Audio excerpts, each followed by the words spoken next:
finish writing a little bit of something. But we should be okay now. Alright, I need to take these glasses off. They're not helping my eyes. But hello! I'm so excited. I haven't played Monster Prom since Monster Road Trip came out. Let's do a full game. I just want to skip to like where I make my person. Who are you? Do I have more? No. Crap. Oh. Okay. No, I don't. Well, okay, I don't. Okay, I hate noodles so much. But Sawyer, my love. Just Saki. There we go.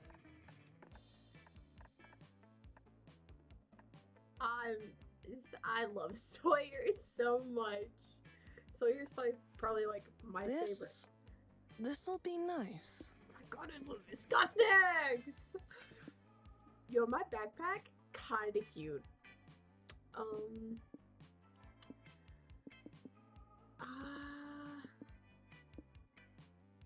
Obviously that one I saw Booba. Lemonade body pillow. That's a little sus. A spork. Griffin pasta.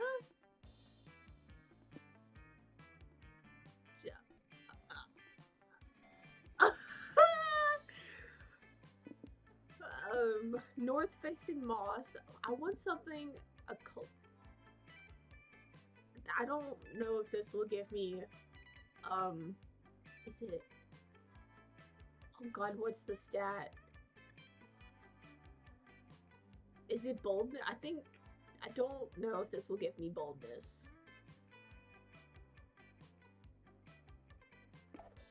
Dang it.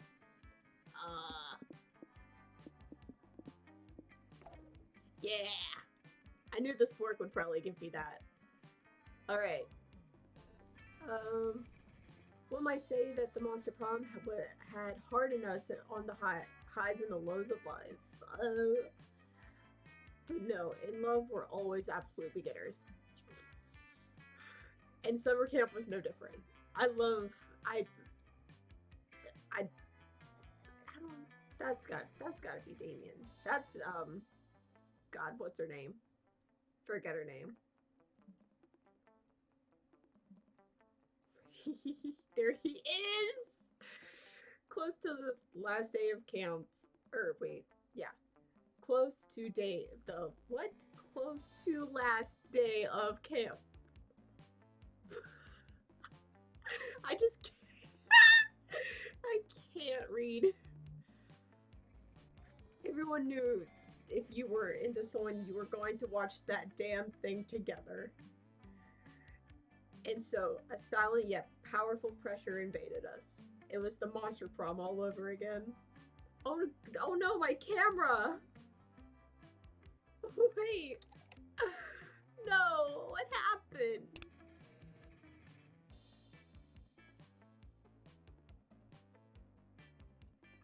Okay, is it? Yeah, I think I fixed it. That's embarrassing. Okay, let me pull it. There we go. Everything seemed uncertain. Everything but one. Whoever we were asking on a meteor shower date, it was probably going to be one of the 6 coolest people on that bus. Joy Johnson, Jomina? Sure. 23. A badass witch who wanted to chill for a bit after saving the world countless times. Avari Mishura? A hot-headed adventurer possessed by a curse who had turned out to be the most annoying roommate ever. Calculus or Hewitt Packard, version 1.1. A library computer who had become sentient robot, ready to experience life to the fullest. Dahlia Aquamino. a buffalo demon and warmonger who had set her sights on conquering summer next. Damien LaVey, there he is! A fearless demon with a taste for destruction and a love of fire. You can just burn the fire in my heart, baby. Milo Belladonna, a Death Reaper doubling as an internet influencer, and who was profoundly in love with life and all its earthly pleasures. The bus trip was long, and all of the summer could be shaped by the first steps well taken. So it was clear it all came down to breaking the ice and causing a good impression with the right person. Which one of these animals do you like the most? Tamagotchis! Peacocks, that's Milo. That's Dahlia? I already forgot. Chickens, because they can kill you. I'm pretty sure Damien is badgers. Please be Damien. Yeah! There he is. Yeah, badgers don't give a fuck. I think I was a badger in a past life. My teachers always told me that I'm badgering them anyway. So I think that's what that means. Whoa, maybe you were a badger in a past life too. We could have been badger buddies. Oh. I love him so much. Maybe this summer we could be camp buddies. Then we could not give a fuck together. I love him. We only had 5 weeks to woo our crushes and conquer their hearts. But as I said before, we were young and unafraid, and we were ready to start. God, I love that. I want that, like, on a phone case or something. Hope nothing goes wrong. God, I love you, Sawyer. Okay, so, I don't fully understand how to play this one. So we're going to figure this out. I do not expect to win. I can only hope. That day in the haunted manor, you accidentally stumbled upon a cult meeting in the hallway.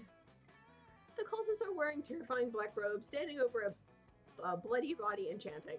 You try to flee, but one of them shoves a flyer in your hand. The ink burns your eyes to read. Wait, yeah, I read that right. But you managed to find the words, new recruits get healed. Oh no, that new recruits get healthcare benefits within same day sign up. What? Sold. You gain a bunch of new cultist buddies, and your new insurance covers a spontaneous tune bonus. Bro, cool. I can't read. Later, Damien and Milo are helping you make the most fire Insta post of all time. Damien did your hair and makeup, and Milo posed you elegantly in front of, like, 80s ghost. Aesthetics on point. Ah, there they are, my boys. Oh my god. This shot is everything. The lighting is reflecting through the ghost exactly as I planned. Now, Saki, just try and look like you care a little less, okay? I love you, Damien. Huh. Now that I fixed them up, they look kind of good. Guess you're not such a dog after all. Wait. I am a dog. That's the problem. Suddenly, the door burst open. You see a tall, lanky, masked man. He's got a knife and the gleam of murder in his eyes. Uh-oh. Dun dun dun dun dun dun dun dun. I don't think I've met this guy. Hey, teens, prepare to die because I'm gonna kill you! He does not know who he's talking to. This is Damien LaVey. He would kill you too. You can run if you want, but it makes it way less fun for me if you do that. Ah, no, it's not. Wait. What the fuck is your name again? Yeah, I I realize that I don't remember his name either. Can you enlighten us before you murder us, darling? You guys, what the heck? It's me, Jerry, serial killer Jerry, that stabs horny teens in this weird old house. That Jerry, remember? Go home, loser. Dude, your name is Jerry? That's like the least intimidating serial killer name I've ever heard. What are you gonna do? Poke me with a toothpick? Look how cute he is. Damien's right. Jerry is a depressing name. It doesn't provoke fear. It's not memorable. Jerry, dear, your name is a key pillar of your whole serial killer name. God, I suck at this. God, Mom, it's not a phase!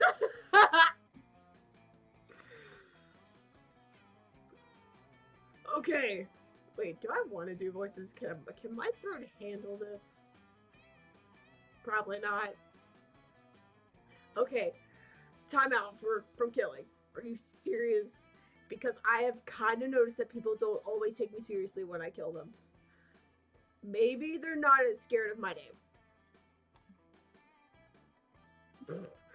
Fucking duh! Nobody was scared of Richard, the guy who stabs nurses and loves crepes, until they changed his name to Trashbag Torso Impaler. Don't let Damien worry you, Jerry. We'll help you rebrand. It's what we do. How about this? The Silken Hand San Antonio Slayer. Classy. No. Blood. Whoa, that's an awesome serial killer name. The only problem is, I'm not from Texas. What if we went with something super classy like Butcher of Baby Blood?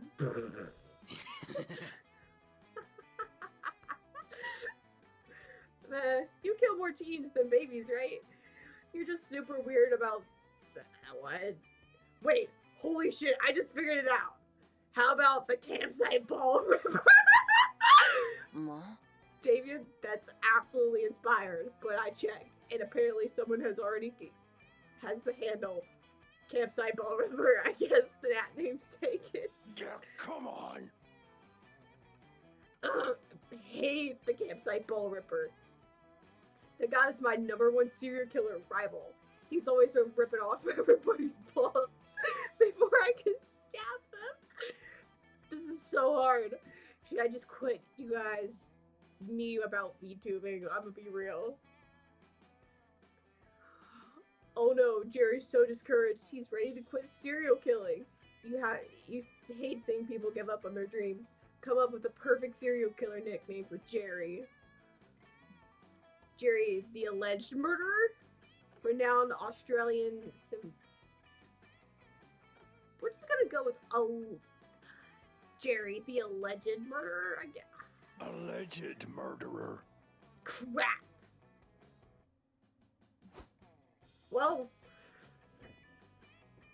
to test his new serial killer nickname, Jerry the alleged murderer goes on a murdering spree, which technically defines as 2 or more killings without a cooling off period. A few days later, Jerry finds you, Milo, and Damien. He looks super pissed and extra murdery.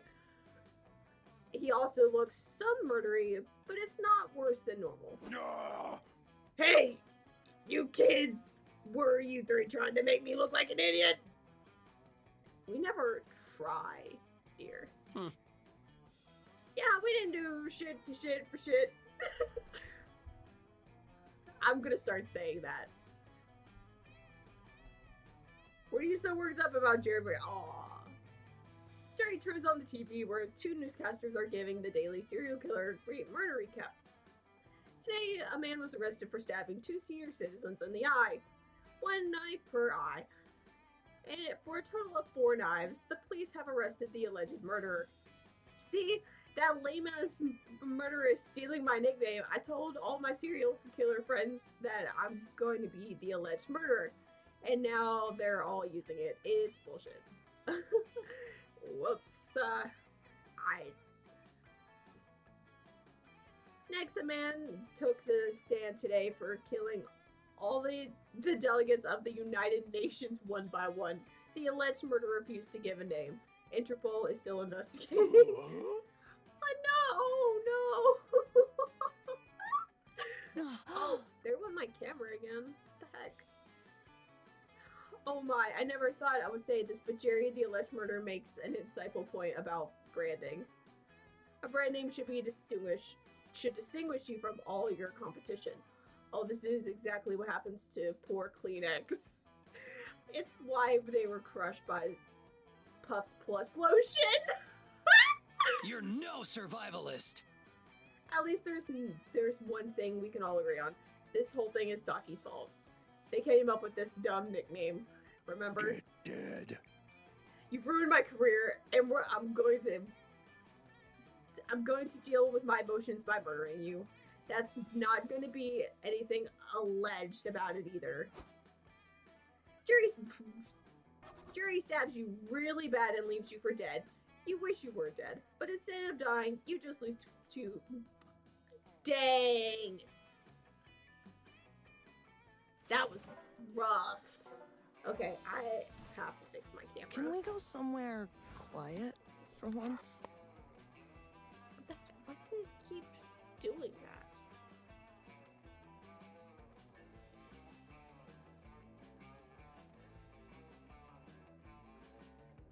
Okay. Now that that's fixed, we'll go back. So, I'm so nervous. While wandering the haunted manor, you are ambushed by a group of evil spirits. You put up a good fight, but there's too many of them, and you run away with your immortal soul. Luckily, you always knew this day would come, and you replace your immortal soul with a beanie baby years away. Oh no. Good foresight on your part. You gain +2 boldness. You faintly hear the sounds like haunting classical music and murmuring whispers. Par for the course at the HM, but then you hear a familiar anime scream. You're all idiots. We can't open our concert with a forgotten Tomb song. They're not cool at all. That's why they've been forgotten.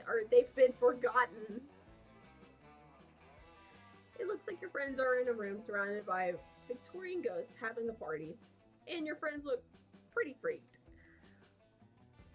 Are they scared of ghosts? What? No, not at all.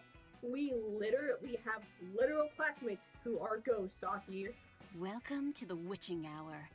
You remember that Damien and Dahlia and I are in a screamo band called Vtuber? It's kind of hot, not gonna lie. It's pretty fun. Shrieking semi-coherently into a microphone is actually a good way for me to relieve my stress. The problem is, these Victorian ghosts hired us for their annual temporary return from purgatory party here in the haunted manor, and we can't decide what's open. This is going to make or break the entire concert. The opening number is pretty much the only song anyone will be sober enough to listen to. Facts. I've never been to a concert, I'm gonna be real. Well, I don't think that they always liked screamo, but being condemned to an eternity of purgatorial torture tends to affect your aesthetic taste. What a noob. Yeah, have some compassion, noob. Anyway, back to business. I agree with Damien. No forgotten Tomb cover. The best screamo cover is Dangerous Woman by Ariana Grande. Typical. Dahlia, just because you scream the lyrics to Ariana Grande does not make them screamo. Fucking metal. Agreed. Let's Do Your Makeup is Terrible by Alaska. At least 6 of the words in that song are like my entire vocabulary. Enough of this. Neither of you know what you're talking about. I'm the lead singer, damn it. I get to decide what song to do. Ugh, this conversation. I'm setting the amp on fire. Damien, no! Wait, I was not reading dialogue. I was actually just screaming at him to be, no, Damien, don't do it. It's a rental. You better solve this argument before the ghosts get sick of your shit and start doing Victorian ghost things, like throwing vases and huffing opium. What song should your friends open the concert with? The best song. That's pretty true. The best song to open with is an anime opening. The best anime opening, without a doubt, is A Cruel Angel's Thesis from Evangelion. I really like this song, I have to admit. Victorian ghosts are called that because they love Victoria Adams, aka Posh Spice. You should do a Screamo cover of Wannabe. I feel like the ghost would like this. Oh, Let's go! Yes, that's an awesome idea! Nothing gets me hyped to crush my enemies like an anime opening, especially the opening of Evangelia. I freaking love that song. I never thought I'd say this, but I'm with Dahlia on this. It does! But guys, A Cruel Angel's Thesis isn't a Screamo song. Who cares? There's a giant fighting robot in Evangelia. Giant fighting robots! Hmm? Well, actually, I'm more into, like, the whole sad yet insightful trip of existential dread and the crushing pressure a boy endures from the high school, or from the high expectations of a parental figure, but also, yeah, giant fighting robots. But, Joy, stop. I don't think you heard us properly. Giant fighting robots. My goddess. Oh my goddess. Fine, I'll sing the damn song if you'll get the two of you to shut up. You're lucky I'm, like, half Japanese and actually can sing the lyrics. Your friends perform a Screamo cover of Cruel Angel's Thesis. It's actually quite good. You wonder if Victorian ghosts will appreciate an anime theme, but once the song ends, they're crying tears of joy? That was beautiful, the ghosts cry. You see, we are trapped forever in purgatory as punishment for the horrible, treacherous acts we committed while we were alive. And we reappear in this the haunted mansion once a year for this party, but for the rest of the year we're stuck in eternal torture. Watching and rewatching Evangelion without ever truly understanding its meaning, it's a horrific curse. Oh, well, sorry then, we reminded you of never-ending torment? No! While Evangelion itself may be an unending nightmare, its opening theme is still pretty catchy. Every cloud has a silver lining. Somehow, it looks like your friends reminded the Victorian ghosts of the best part of the eternal torture, which puts them in a super good mood for the rest of the concert. Let's go! You blasted on Ghost Opium watching the performance, and your friends killing it. What a night. You get +2 boldness and 1 fun! Let's go! Okay, I'm actually gonna look up and see. Hope there's still some room. I want to see what stats I need for Damien, because I actually want to win. Monster. I don't want Monster High. Monster Camp.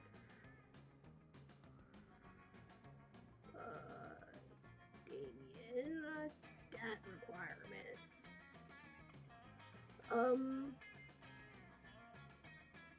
No! God, I didn't pull up Monster Energy. Monster. I literally clicked on what I wanted. Damien. Stat requirements. Okay, so we also need to get fun. Oh wait. Dang, I need a lot of fun. And I have 4, so that's gonna be a struggle. Okay. You're cozied up by the fire, enjoying the smell of gentle singed conflict. When you remember that conflict doesn't have a smell, and actually you're hearing it. Oh, man. No, okay. Also, what does that even mean? What are you wearing? It means that you're not the VIP or the VP. You will never be the VP. Just like you will never conquer the 8th circle of hell. You're the saddest How bunch dare I've you? ever You met. take that back right now or I'm quitting the band. Like we even need you. My dead grandma plays the drums with more rhythm than you can. You politely interrupt to congratulate them on having a band and ask what the trouble seems to be, since you know since you're known for your conflict resolution skills. Follow my lead. So our Ventagram has really been taking off. Wait. So our Ventagram has really been taking off in the whole spooky camp cantina night scene, which is actually a shockingly saturated and competitive market. Joy's our lead singer, so she's pretty easy to see that she's the CEO of the band. And since I shred on electric guitar so fucking sick, not to mention design and execute our makeup and hairstyling, I am clearly the band's vice president. Ah, Damien, you're so cute. No, I'm the band's vice president. The drum beat is like the heartbeat. Without a drum, the body can't breathe and dies. Well, not only is that not true of a drum, that's not true for our heartbeat. You hope Dolly is better at drumming than she is at anatomy. Well, what do you think, Saki? Who's the VP of the band and Joy's right-hand man? This is not Oh, woman!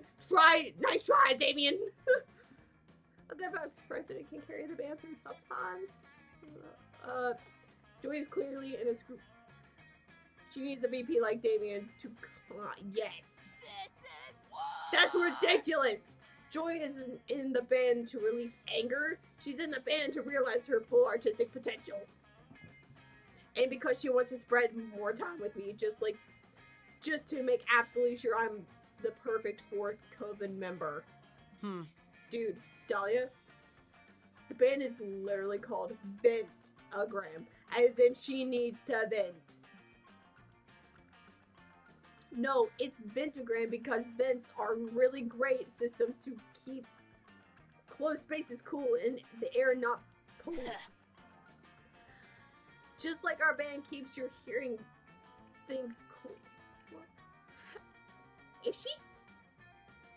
Does she really think Screamo music clears out the earwax in your ears? Also, as a tribute to Die Hard, nothing shows the awesomeness of events like Die Hard. You know what? She's right. Rad. Look, I love Die Hard as much as the next Demon, and yes, it's definitely my favorite Christmas movie. It's a Christmas? A what? And yes, it's definitely a. I love how. How Damien. I love you. Thank you for answering my question. But the band is called Ventagram because screech belting, bloodthirsty lyrics is how Joy relieves the stress of having the pressure of her to literally save the world all the time. This is not Whoa, over. I never even considered that. Man, I was drawing so many cool album covers for EMP's first EP, Ventagram Diorama. And they all revolved around us crawling through vents dressed as Die Hard characters.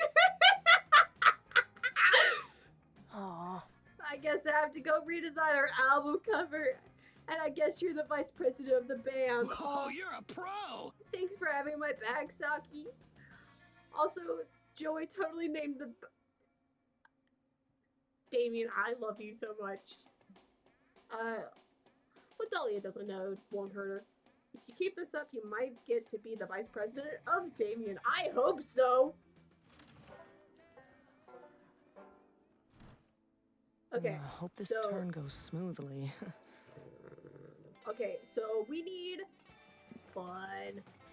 Pretty sure it's this one.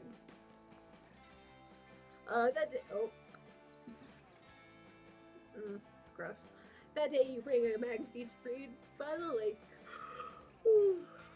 The cover story is how to gain fun while camping with your 6 hottest, most charismatic friends. Step 1, go to the lake. Step 2, wait. Wait, that's it? Then why hasn't anything worked for you yet? Oh wait, you just gained +2 fun. Thanks, Cosmopolitan. You find Damien standing on the pier, throwing matches into the water and saying some pretty creative swears. Ah! Soggy eel tits! I came to this camp to kick ass and start fires, but how am I supposed to start any fires when there's all this bullshit water here for people to throw at them? I mean, that's what I was thinking, but then I had an idea.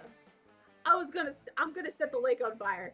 I'll teach it to sit here and be all wet and non-combustible. Fight me, dude! That's right, fucking lake. I'm looking at you, and I'm looking at you because I intend to set you on fire. Oh, what? Are you staring at me like that? You fucking body of water? You think just because you're all hydrogen and has extended to its volatile energy by reacting with oxygen, you're not flammable? Well, you're right. You see what I'm up against here, Saki? But I can't give up hope. After all, Rome wasn't burned in a day. It took a lot of Bavarians to do it.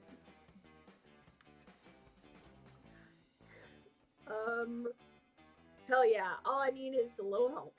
I know this is pretty intimate request, but would you help me set the lake on fire? Yes, sir. You thought he'd never ask, and luckily, you've got the perfect plan. Hopefully, kill 300 Vikings so you can have 300 Viking funerals at once. Humiliate the lake with the sickest of burns. Okay. So I feel like this one needs a high creativity stat. I mean, and that's like my second highest stat. This one I just feel like is too stupid to do. What if it requires a charm stat? I am nervous. Oh god, what if this is the one that requires smarts? I really do think this one's based off creativity though, because you gotta have that creative thinking for sick burns. What? Not so fun. You step into the lake and hit it with the sickest burn you can think of. You think you're so hot, you're just a fucking lake. One time I was swimming in you and I peed so much I actually pooped. And then I left it there, so hot. Okay. Wow. What? What the fuck is that? The lake says the lake in a booming, disembodied voice. That burn was weaker than your jawline. Okay, that's not funny. Peasant. Oh wow, I'm not reading this. Whoa, that's crazy. Oh shit. Look, are you staring at Buttercup? Never seen a lake talk before? Or you just...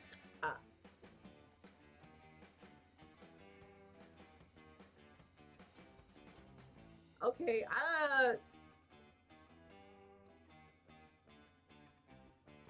Wow.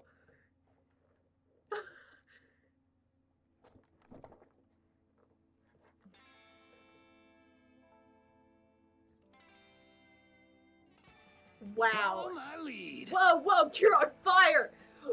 We can still salvage this. Damien picks you up and chucks you into the lake, hoping you'll set it on fire. Instead, the lake drowns you like like the chump you are. Wow.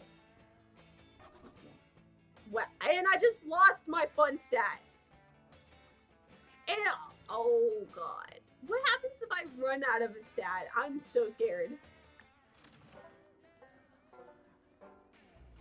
This is not going Let's go well for me. somewhere relaxing. Okay, we're going back here.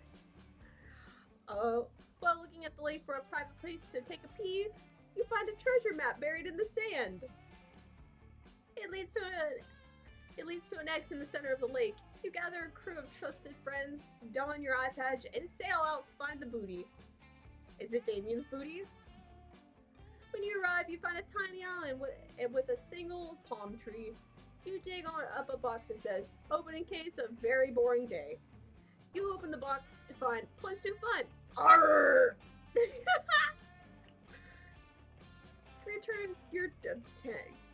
You return to your tent for some alone time after all the drama, but you should have known drama would follow you to your tent. You see Damien punching everything. Hot. Mosquitoes, why don't you suck the blood out of my fist? The mosquitoes, which you now realize are what Damien's actually trying to punch, seem more than happy to oblige. They swarm all over Damien's furious hands. And all over everything else, including your attractive face, which immediately gets punched by Damien. Whoa, is someone there? My punch sense is tingling. Hey, noob. Oh, it's you, Saki. I didn't see you there because I was blinded by my rage at these stupid mosquitoes. Seriously, I hate these little buttons. They think they can just come over here and steal my blood. And I didn't even know they had fists. But it looks like one of them just punched you in the face. So not only are they stealing my blood, they're stealing my whole thing. The worst part is I can't even do anything about them. Camp director Miss Weavings confiscated my mosquito killing machine gun because it was exceeded by max number of machine guns allowed at camp. I really had to process that there's a limit to how many machine guns can be at this camp. All I have left is this mosquito spray, but it turns out it's mosquito sun spray, which just made them immune to skin cancer. Fight me, dude! Or maybe it wasn't the spray. Maybe the mosquitoes are in league with the sun. I should have killed that solar son of a bitch when I had the chance. Maybe I can kill them by shooting out blood. Are you a lizard? Or shooting my harpoons out of my harpoon gun. Shooting harpoons out of my eyes! I love you so much, Damien. Oh dear. It seems like Damien has discovered an experimental new level of murderous rage. You better find a way to rid him of these mosquitoes because you're the only one who should be You're the only one who should be allowed to bite that spicy red skin.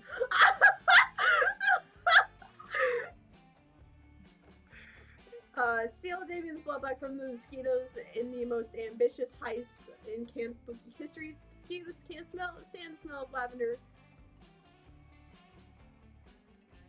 We're not replacing his blood with essential oils.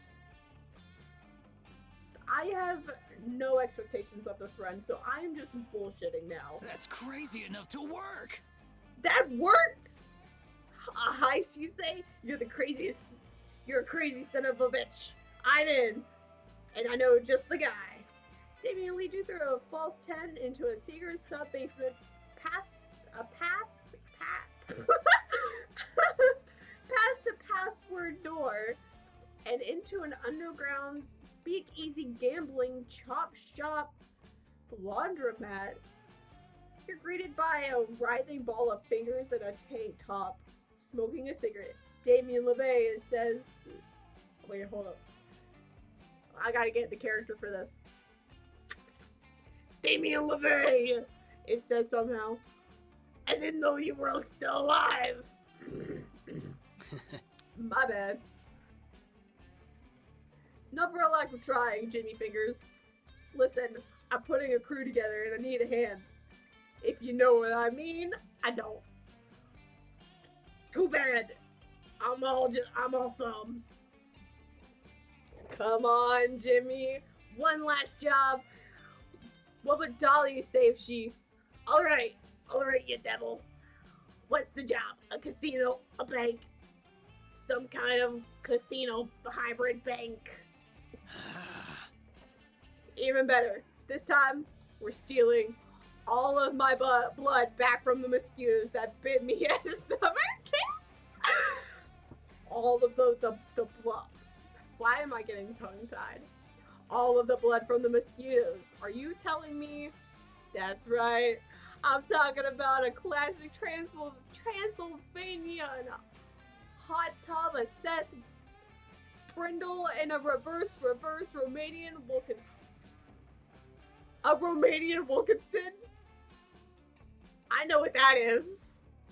But I don't know what a reverse. I know what a reverse Romanian Wilkinson is, but not a reverse Romanian Wilkinson. That's crazy. A look of awe creeps across Jimmy Fingers. You crazy son of a bitch. I'm in! One montage set up to upbeat jazz music later, you've gathered one hacker, one demolitions expert, and one fingerman. Jimmy Fingers. Alright, says... I'm not even gonna try to say that. The leprechaun hacker, while licking a lollipop to indicate her youthful precociousness. What's the plan, Big T?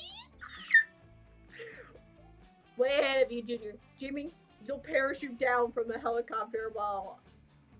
I really don't know what that says. Disables the security cameras from the van. What security cameras, Bill? It says Bill Murray, star of Groundhog Day, demolitions expert. Mosquitoes don't have security cameras. Arson! That's right, Bill. They don't, which is why you're gonna set some up. Put dynamite inside of them.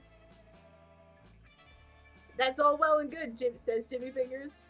But how are we actually going to get the blood from the mosquitoes? Oh, that?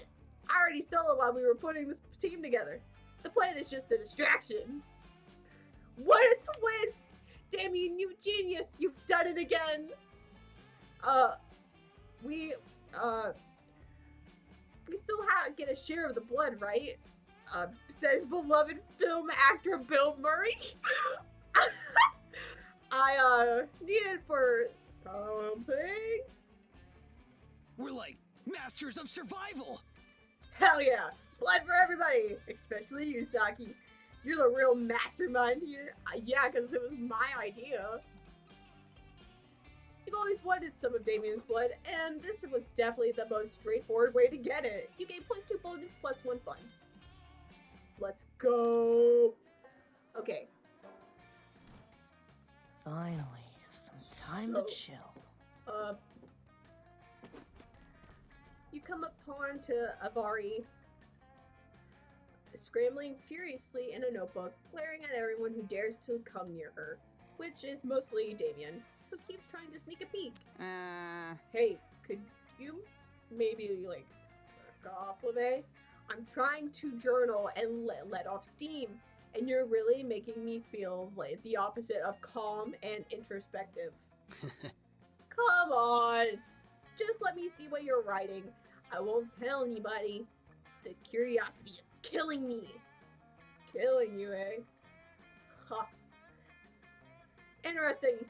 Let me take a note of, stop talking to me! Loser.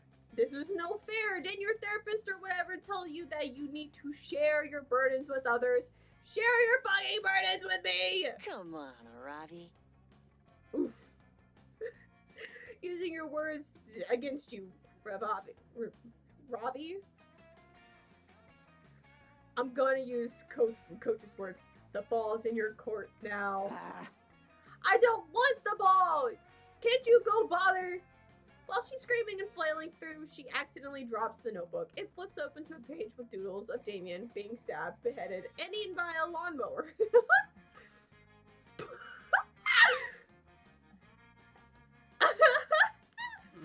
Are these plans to murder me? Shut up. No! It's What not a on big earth would deal. give that idea? Huh. Because the header says Damien murder plans. Notebook 5 of 17? Obsessed much? No, You can't prove that's mine. I'm being framed. Framed, I say. Gah! But you're literally just holding it. This is like me having an argument with myself, and I'm loving it. If there's one thing these two excel, at, it's pointless argument and yelling. You should put an end to this argument before your eardrums rupture. I've already heard you wrote, I hope one day to have Damien's heart, but like his literal beating heart, which I will have removed from his bleeding chest after I murder him. These aren't plots to murder you. Okay, it's this one. Wait. These aren't plans to murder you, Damien. These are plots to murder me. Damien LeVay was my nickname in high school, or middle school. So...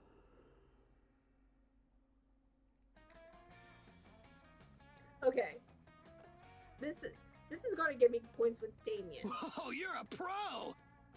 Yeah, Saki makes a great point. Why don't you just admit you totally want to kill me? No, I don't. You've got it all wrong. Come on, this is getting dumb. The notebook is filled with a list of all my favorite foods and how you could kill me, or how you could poison them. Huh? And here's a whole page of candidates to shoot me. You drew hearts and sparkles over my most vulnerable organ. I don't want to talk about my feelings. God, she's in a mood. I don't know what you're talking about. You're... Oh my god. Revari, give it up. Just admit you want to kill him. All this obsession and secrecy is not healthy for you, girl. And I'm tired of hearing about it. Shut up, Hex. What? No! Everybody shut up right now! Damien, if you think this shit is good, you should see the other prep Avari does. She picks petals off flowers while saying, Damien dies today. Damien dies today, nods. I do not do that, Hex. It is a Get liar. cursed, loser. She makes mixtapes and Spotify playlists with the perfect songs to murder you to. And she's got all these Damien cardboard cutouts she uses for target practice. And before anyone can keep talking, Avari chucks the notebook into the campfire, shoots a crossbow into Damien's knee, and sprints away screaming. Next time, I You're won't lucky have all any those mercy. flowers you're lucky all those flowers have been an even number of petals. Sick.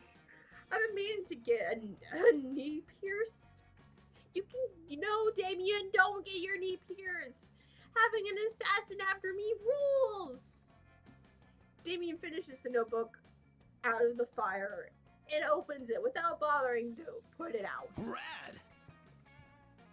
Damn, check out these murder plots. They're so rad. These are so rad. This one's about how she's gonna lure me into a forest with the promise of a Montadilla.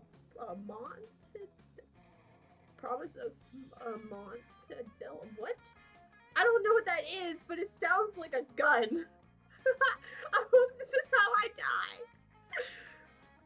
You spend the rest of the evening reading Avari's half-burned murder plans and essentially doctoring Damien's arrow to the knee. You take some mental notes so you can start your own Damien murder plot tomorrow. For sex reasons, of course.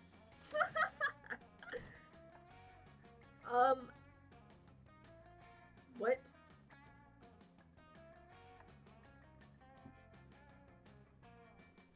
Take a...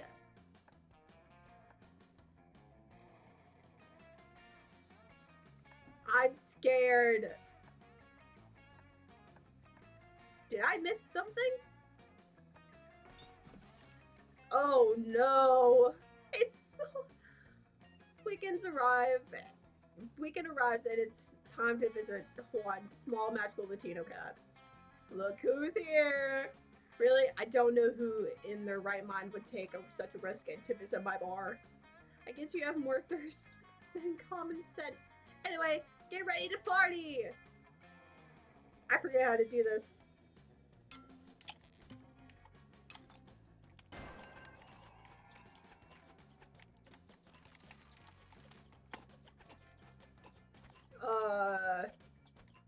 don't know which one to do. No. Oh god. Protein shake. A nutritious protein shake. It's just a bunch of magical bugs I was collecting and kept in that cup. It wasn't supposed to be for someone to drink them, but here we are. You will probably swarm inside you and only change your stats randomly. That's why it's called a shake. Because they shake up your stats, not because it's an actual shake, you genius. I'm scared. I thought that was pretty obvious. Oh, okay. There went my boldness. It's hard to believe you drank that. Good luck, I guess. Crap. I'm just gonna cry. Hey. There is no way I can get my boldness to 17 in... Where's the... Can I? Yeah.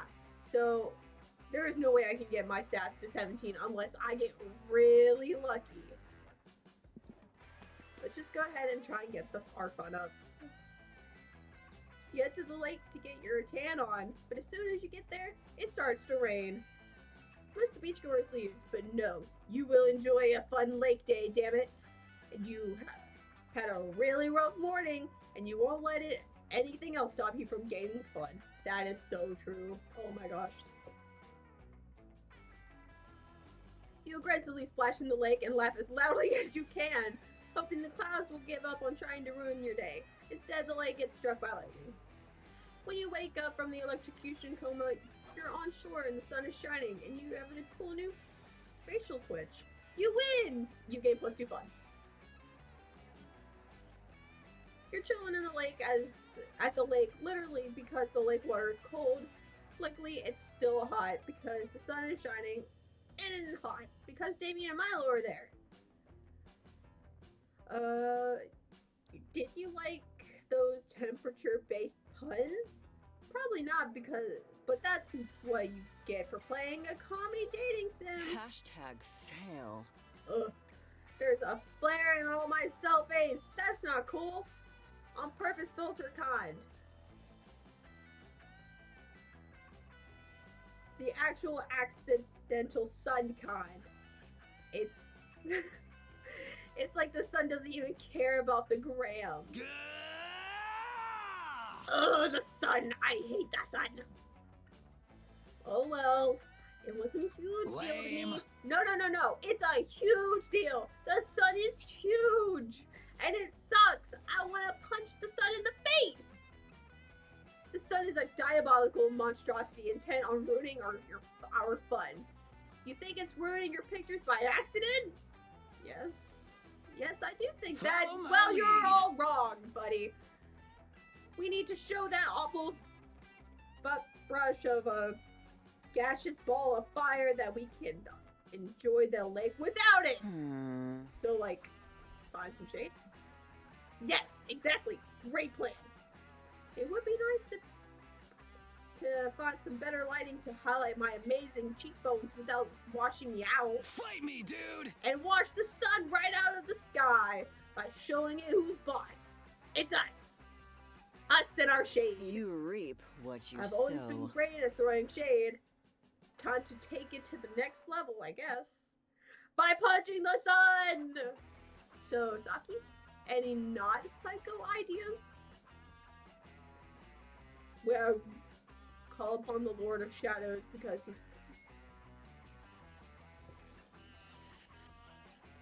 This is... If my boldness hadn't got switched, I probably could do that.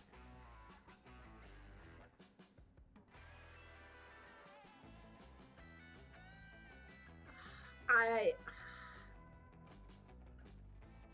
don't know what to do.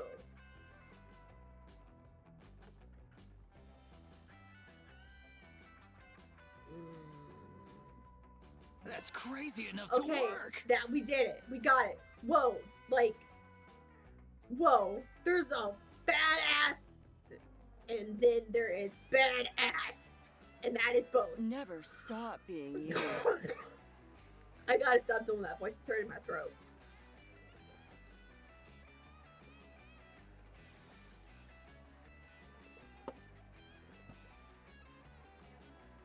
In fashion, one day you're in, next day you're out.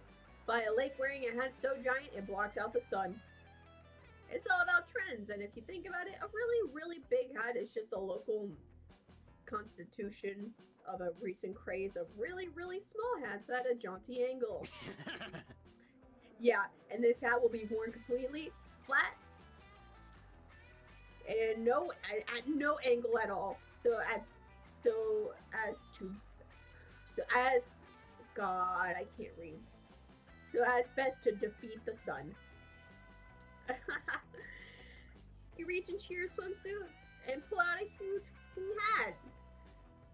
It's so big. Like, ridiculously big. Insanely big.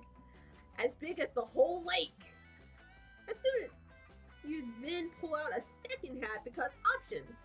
Giving your friends the choice between a fedora the size of a cruise ship or a sombrero as big as 2 adult sperm whales. Thankfully, Spooky Hemp is every bit as bizarre as Spooky High, so no one questions the faces of any of this. As you would draw these enormous hats, civilians are sent scattering in all directions, resulting in broken arms, sprained ankles, and seasonal affective disorder. Whoa, I don't even care which hat we choose, because even if those bystanders manage to mostly dodge you, someone, the sun, is getting hurt. And then that's truly a beautiful thing. They're both so chic, so indefinitely Instagrammable. I'm predicting the start of a very dangerous trend here. You're killing it. Both dangerous and dangerously edgy, and an advent drug, but also just dangerous, like people collapsing under the weight. Whichever implications your ginormous hat has for the future of fashion, you for sure know that it's giving you it gives you for that afternoon. True boldness. Okay, that's great. We got some boldness. Hope this turn goes So smoothly. we've got the fun stat. We don't need to go there anymore. That day you find a mirror in the haunted manor.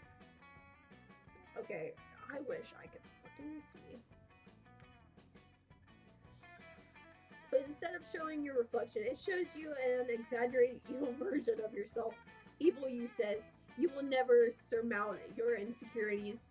Look at how perfect I am, and look at how flawed you are. Nobody will ever love you. Okay, I don't need an evil version of myself to, like, see that. Counterpoint, many of your perceived flaws are totally fabricated by greedy companies looking at it to make a profit by promising to fix little things you literally can't control. As soon as you say that you're evil you shrinks bloody murder and disappears. Nice! You get +2 to bonus because you're amazing just the way you are. Love that.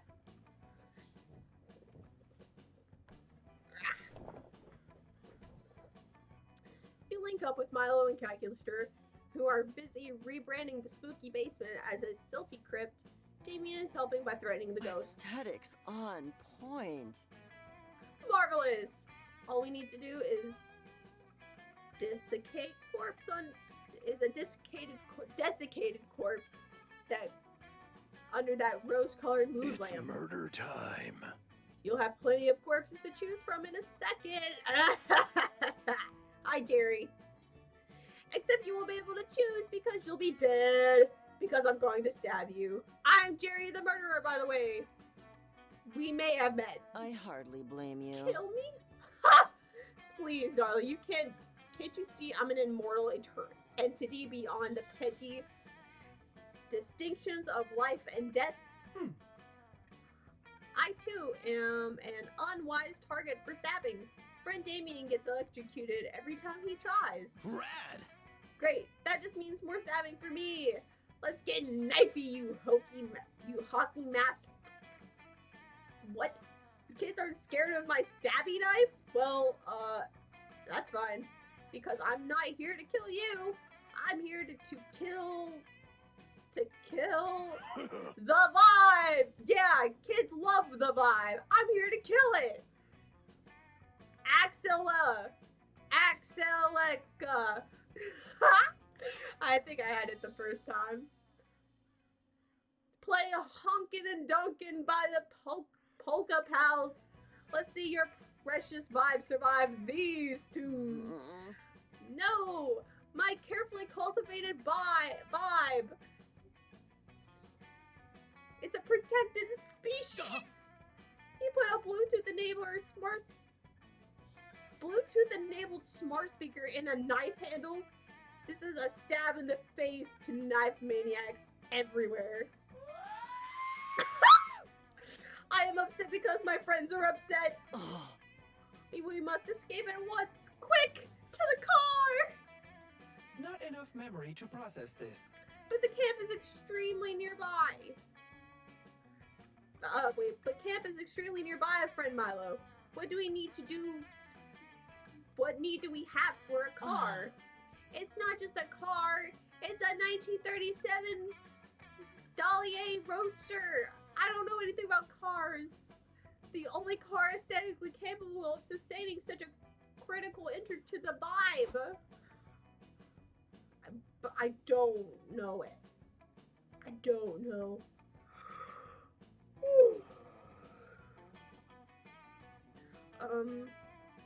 This makes perfect sense to you for some reason.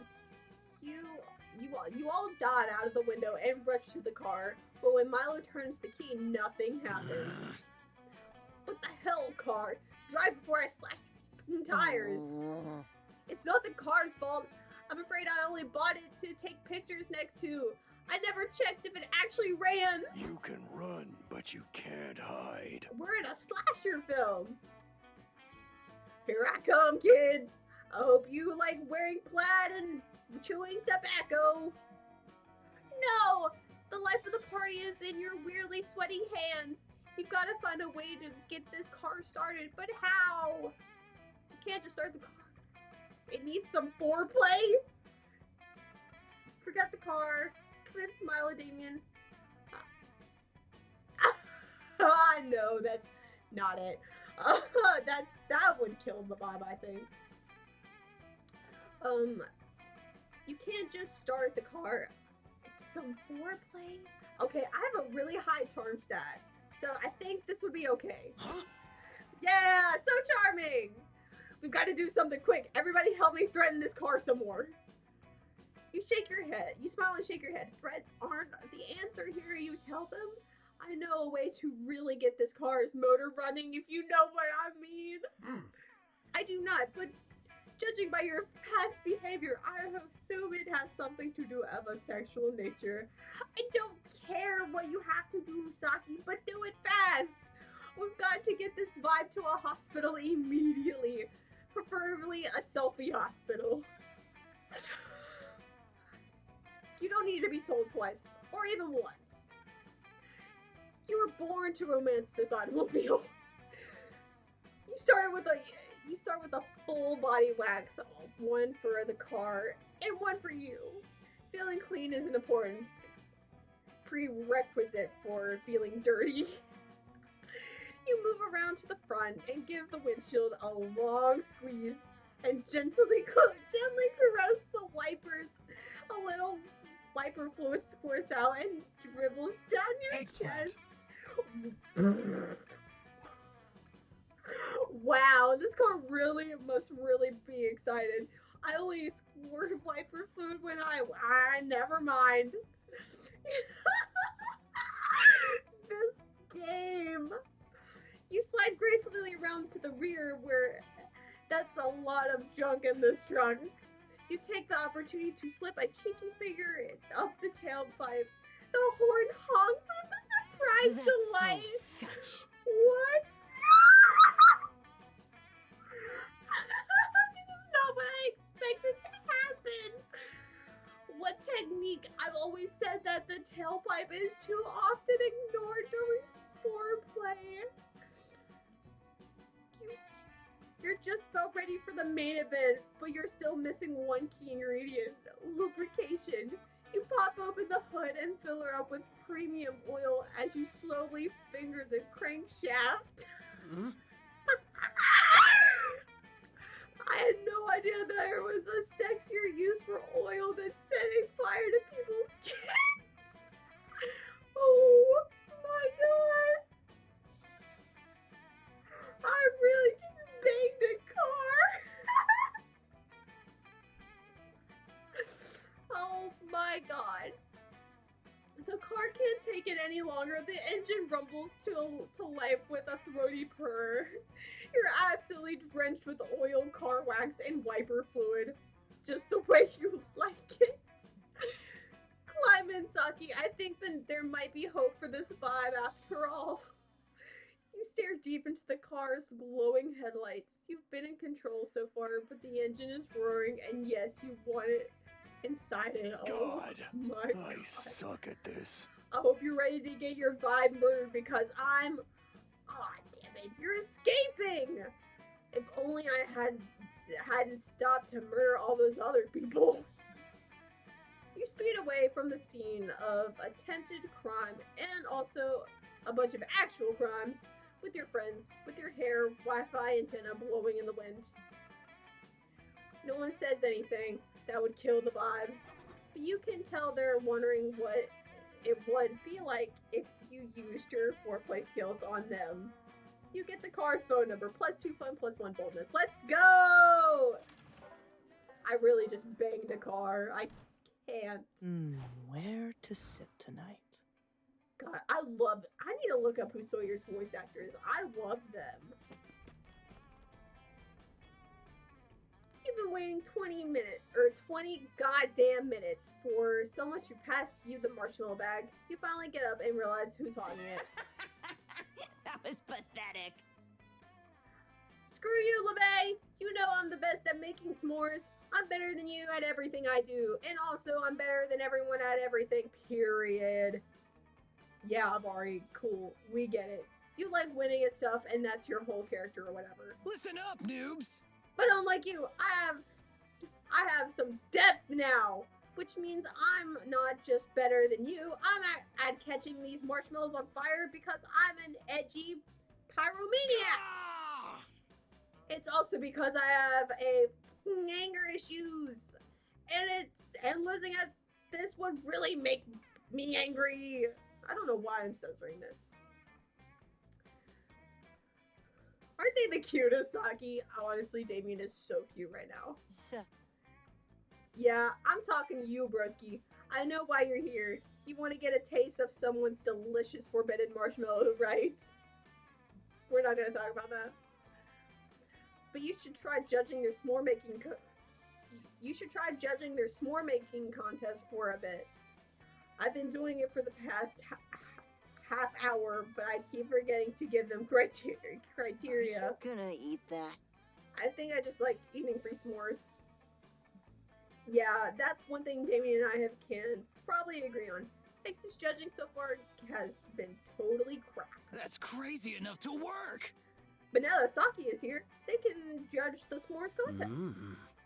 Everyone knows that Saki is completely unbiased and has no ulterior motives for trying to impress you or me with their judgment. That is not true at all, Damien. I will pick your side every time. Nah, let's both be real. You definitely already know who you're gonna give the win to. Even if these are objectively two of the worst s'mores you've ever eaten. But hey, you came to camp to smooch, not eat. So what bullshit criteria are you going to use to get closer to that whole kissing your crush thing? Damien's s'more was perfect. At least for anyone looking to eat s'mores produced. I've got a sixth sense for that. I don't care. I just love Damien. Clearly, Saki understands the superiority of my survival s'more. unlike all the other squads at this camp. Ugh. Hey, speaking of as an implied squad at this camp, what makes your stupid bird s'more so fantastic? Because Saki wasn't lying. I literally cooked this marshmallow so much that I turned it into a lump of coal. And we know what coal is used for, right? Cursing annoying children on Christmas Eve? Fucking metal. I like that answer too. But more importantly, it's used for starting fires. I knew that, Damien. I knew that. Which you can then use to make more s'mores and also make more coal for more fires. Oh crap, I missed one. Wait, did I? I basically solved world hunger here and ended the national wildfire shortage. All of you should be looking way more impressed right now. You are literally the stupidest creature I've tried to kill, let alone compete with. Come on, Aravi. So, can we leave now? This s'more thing was funny, but now I've already missed the first half of this week's The Real Housewife of Cortia? Whatever. As we already know, Avari is a stupid snob who doesn't know what she's talking about. My s'mores rock! If he means they're as hard as a rock, then he's correct. Damien makes you more s'mores using fire he started with his previous s'mores. What a sweetie. You continue to eat them because you're a simp who is willing to eat pure carbonated sugar for your spicy red crush. Yay! Okay, I have never been more called out in this game. Like, ever. Hope this turn goes smoothly. Okay, I mean, there might be a chance we'll get to 17 boldness, because we gotta get really lucky. While you're exploring the haunted manor, you hear a voice calling your name. Call me by your name. Two blood red eyes stare at you from the inky darkness under the bed. A voice sounds older than time whispers. Do you want to gain some boldness, Saki? Absolutely! You say yes because you actually want that. Okay, here you go. Whatever this thing is, it gives you +2 boldness. What a nice under the bed thing. Hot.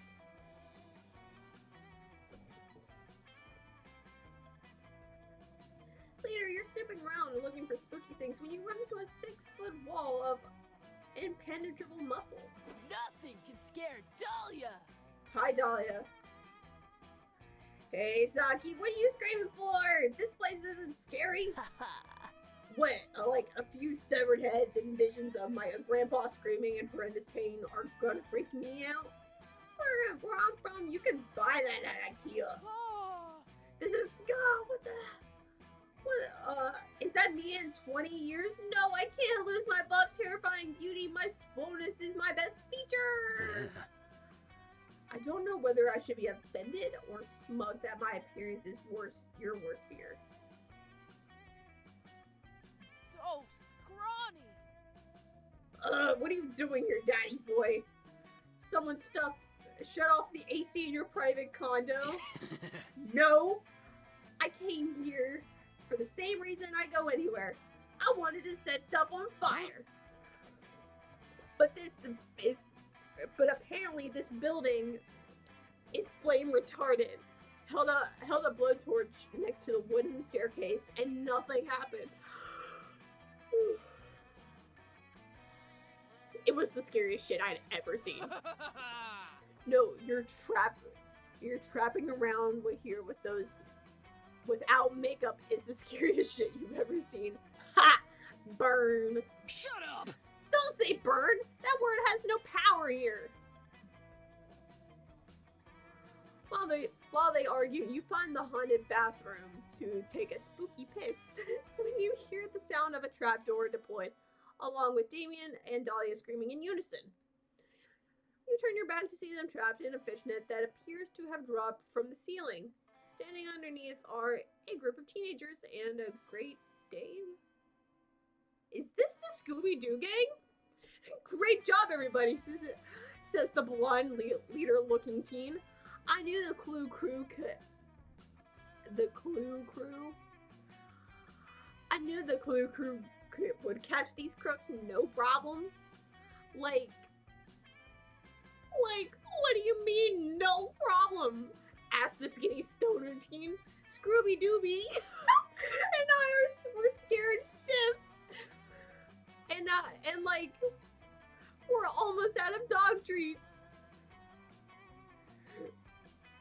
I don't rat. The dog says that, wait, the dog talks, and it beckons for the other teens to pass the blend.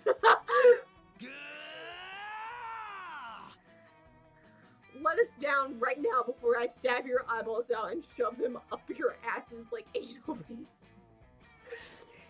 Jeepies, cries the redheaded teen, and Mr. and Mrs. Guggenheimer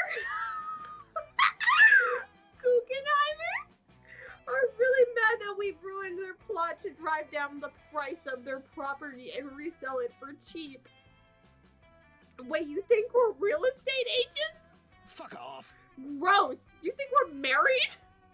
I'm actually a little offended about that too. Look, whoever you think you've got, it's not us. We're not real estate agents. We're not real estate agents. We're demons.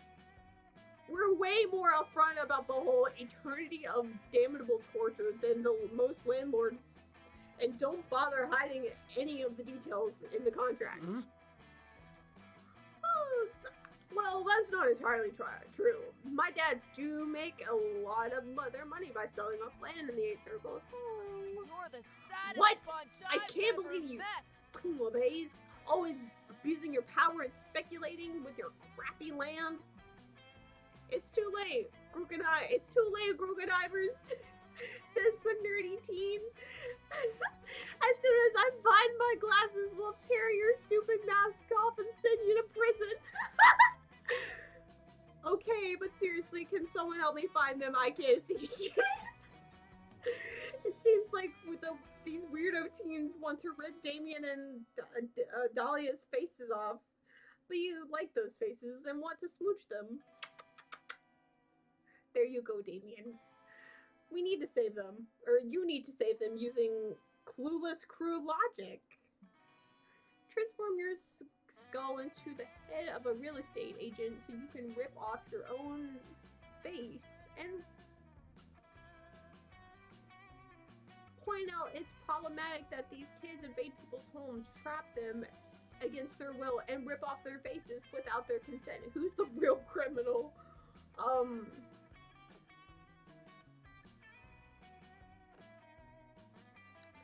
I don't know which one to do. Because this one just seems dumb to do.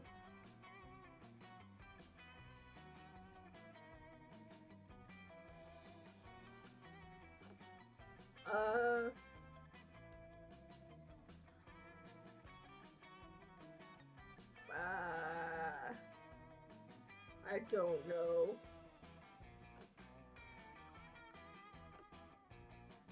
No one is. I knew it! Dahlia. Crap! I'm just gonna skip this dialogue.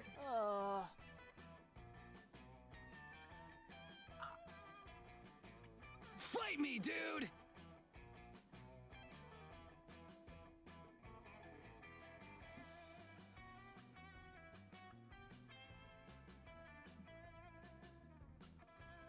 We're not gonna talk about what I just read.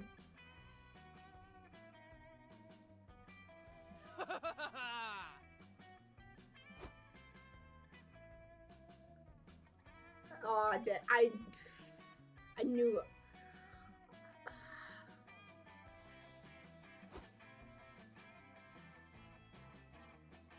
That's, I was doing so good. Okay, I can live with that. Because it didn't take my boldness. It's fine. I'm still not gonna get enough. Somewhere quiet for once. If I have to get super lucky if I'm gonna get this last bit of boldness. That day you venture into the haunted manor. Everything is going fine and you're reassured on how brave you are. When suddenly a ghost, or it's just someone wearing a blanket with holes, so it's hard to tell the difference, appears and whispers in your ear. Remember, one day you will be long gone and no one will remember you. All the struggle you endured to become a better version of yourself, both personally and professionally, will eventually mean nothing. Wow, that's so true. The ghost leaves while you take that in, and gaining +2 bonus in the process. Later, you're searching for the manor's most exclusive, ethereal being of all, a working cell phone signal. But instead you find Avari and Damien playing poker with some haunted tarot cards. You need to learn from the pros. Ha! Royal flush! Hand that mortal soul over, baby! Whatever, I never said it was my immortal soul. I'm trading a hobgoblin 10 rupees for this thing, so joke's on you. You have no control over my... Or we can just get some bagels. Oh, he was just gonna drink it. Nice. I was in a soul snacking phase before I discovered my one true love. The everything bagel. Yuck. Ugh, it sucks. Hey, Saki, have any souls you want to give me so I can get drunk and forget about how tired and bored I am? These two took a bed up from joy that they couldn't stay awake in a haunted manor for 24 hours. Clearly, she thought Damien and I needed a great challenge after we compete to see who could survive multiple stab wounds the longest. But it's so lame in here. It's so lame in here, it's impossible to stay awake. This discordant screaming of the damn spirit sounds like a lullaby my dad used to sing me as a kid. Yeah, the bloodthirsty voices in my head repeatedly whisper, "Kill your father," are starting to give me ASMR. Boring. I've tried chanting up the cursed paintings on the wall, or chatting up the cursed paintings on the wall, but all they talk about is what they did to deserve being imprisoned on an oil on canvas for eternity. Yawn. Hey, Saki, why don't you help us not kneel over? Either entertain us with your antics, or by letting me burn off your eyebrows. It's always nice to be needed. What can you do to keep these sexy idiots from nodding off? Discuss more injustice and problematic situations. Binge all through the 32 Shreks in one night.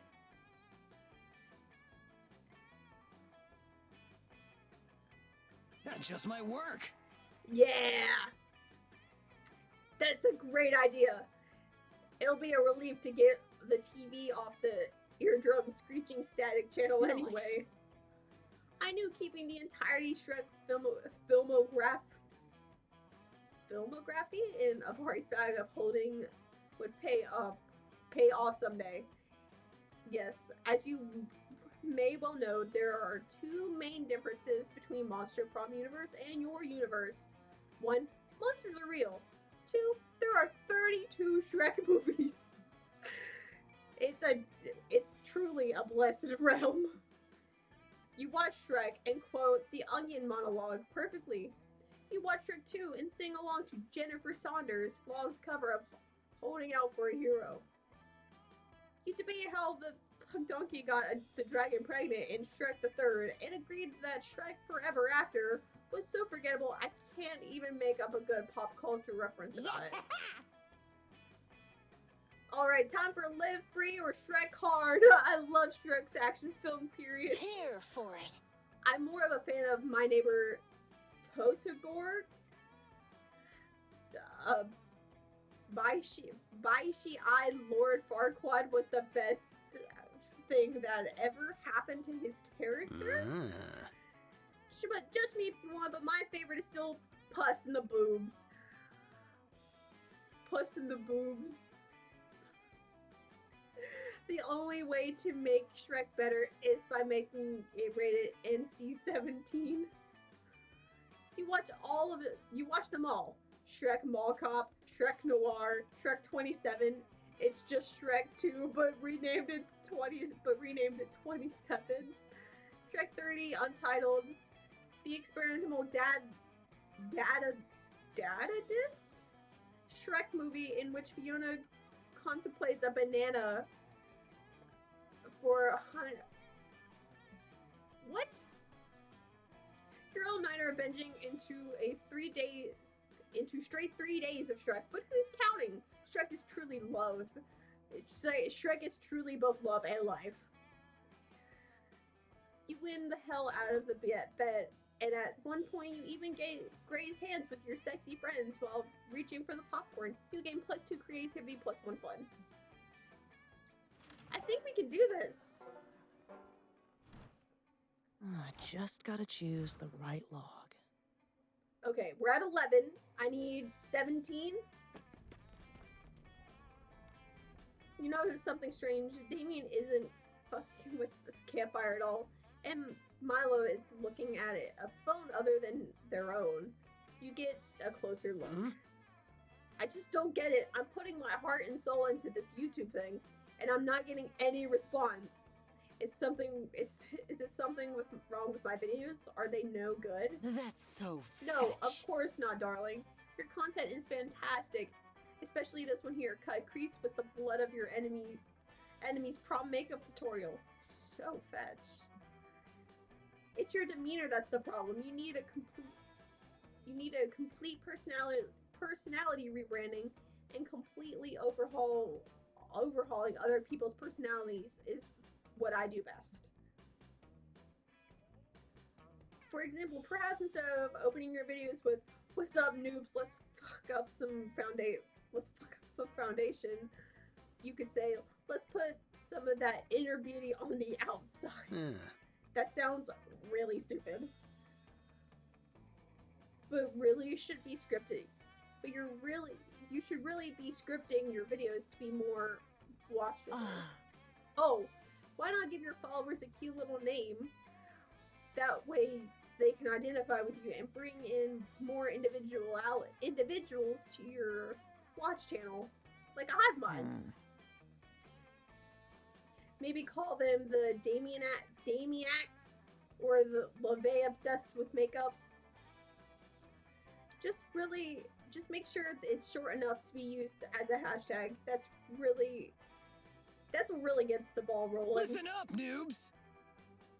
What about the fuckholes? That's what I've been calling my viewers all this time. This is an opportunity It doesn't to sound grow. very advertiser friendly. Who cares? Look, Milo, I know you're trying to help, but all these ideas are super uncool and not metal at all. I'm helping you get subscribers, not act like a little red punk. People don't like metal. They like being reassured that their insignificant existences have value. Don't forget to like and subscribe. It's vital to mortals to find communities and feel important before they die. That's what influencers are for. Great. Thanks, Milo. That got really fucking dark. Maybe now it's time for you to offer your own patented, unsolicited ideas on how to boost Damien's channel. You should take inspiration from your brand from a more secure brand like Milo. Just be more like Milo, and in the end, you can't spell Damien without Milo. You want a brand that spells metal? Forget about online branding. Just go back to offline branding. With a branding iron? I feel like it should be this one. That's crazy enough to work! Yeah, I love it. Mhm. That makes absolutely no sense. So, who needs sense when you have a branding iron? But that won't do anything for your YouTube channel at all. It's not as if you can physically.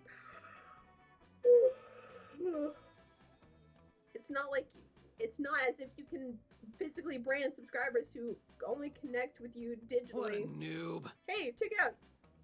eBay's full of branding irons. Looks like some slaughterhouses just went out of business. Noobs. Your loss is my gain. And last I checked, people don't particularly like branding on their naked skin. Holy shit! This one's brands in the shape of a skull and crossbones. Wait, here's one that just says, Damien, are you even listening to me? What? No, fuck off. I don't even know why you're still here. You clearly aren't taking my advice seriously at all. You're right, I'm not. How tasteless. Fine, I'm leaving. Bye. Cool, bye. But if your channel goes downhill because it turns out people aren't into being branded, don't come crying to me. That's Damien style, baby. I just bought a branding iron off eBay. I'm never gonna have a reason to cry again. Milo leaves in a huff. Damien immediately turns to you and starts discussing logo designs for his new branding iron. It's a very fun bonding exercise, and hey, maybe when he orders his order ships, you can get what is wrong with me? I know what this says, I just get tongue-tied. And hey, maybe when his order ships, you'll get to be the first person Damien brands as his own. Oh. I'll take a gamble. I don't want to do the little mini game again. That weekend you visit your good old pal Juan. He knows a thing or two about getting wasted. Bueno. I think that's what that says. Look who's here. I was just experimenting with these drinks here. I was about to throw them away, but I have a feeling you're reckless enough to give them a try, right? What about this one? Quite appealing, right? Don't know if I'd drink that, but the real question is, will you? I also have this mystery box, because at this point, who knows what you drink? Love potion number 9 or the mystery? I'll take the love potion number 9. Yeah, no, totally. I was testing your common sense. And you passed. The prize is the drink you chose. Okay, please. The love potion number 9. The right way to get someone to like you is by being yourself and finding someone with who you can match. But the fastest way is to drink this. That was strong. It's still hard to believe you drink that. Good luck, I guess.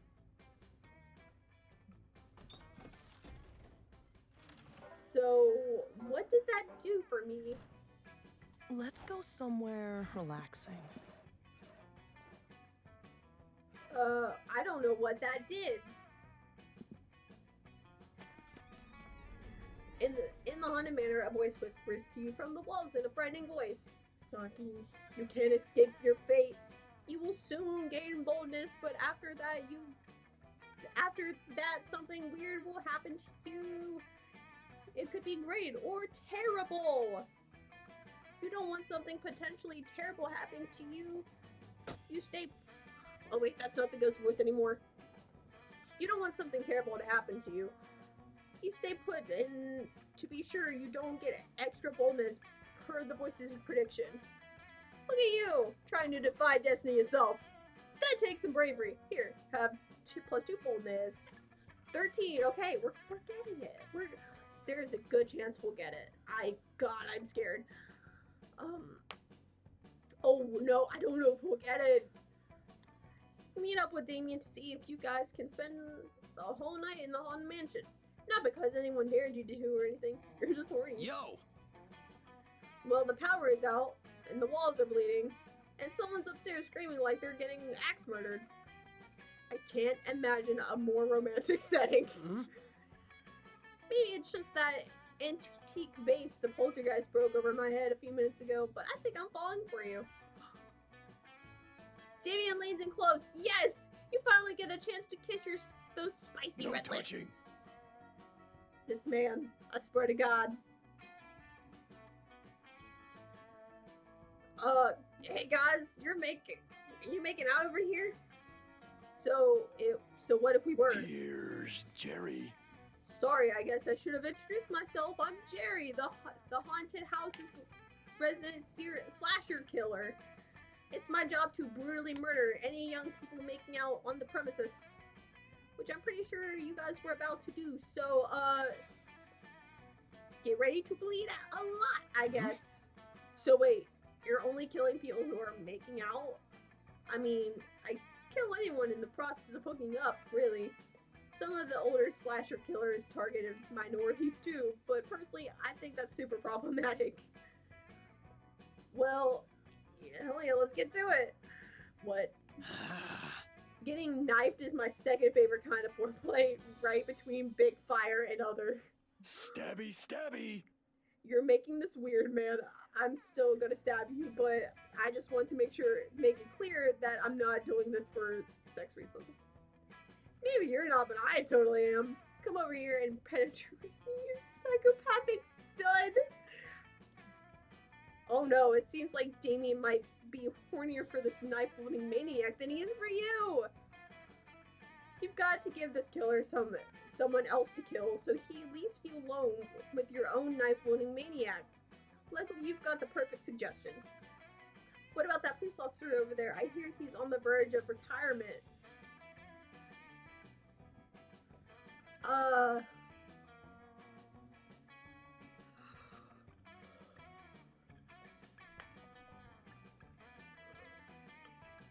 don't know what to do. Killing time itself is not smart.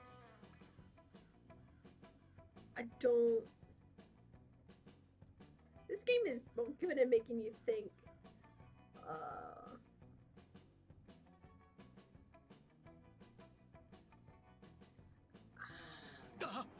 What?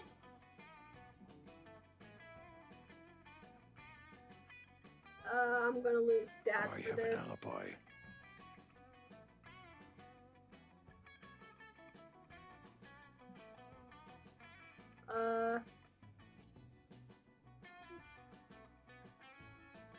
What a noob. Dang.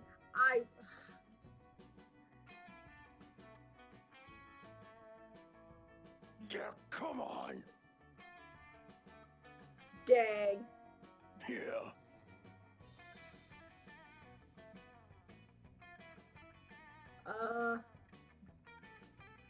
Whoa, you're a pro! Okay, at least they're friends. I didn't know which one was right, cause why would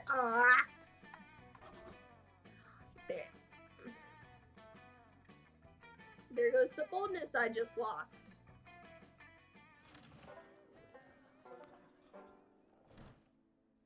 Hope this turn goes smoothly. We're not winning. It's the last day.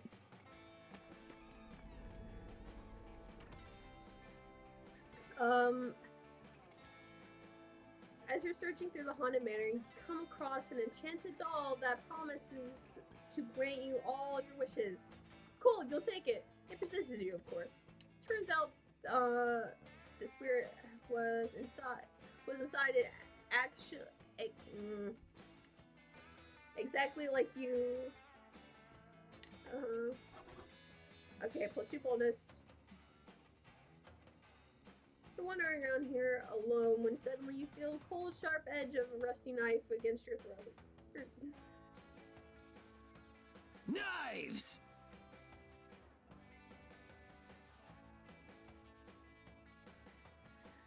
God. I'm not even gonna read this because I'm not gonna win. Since you've passed my knife-based friendship test, that means I've officially trust you, and because I officially trust you, I'm gonna show you something. God, yeah.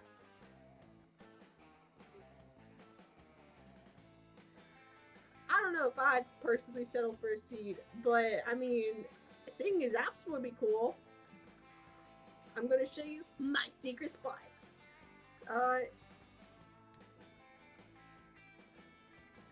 The greatest chill spot.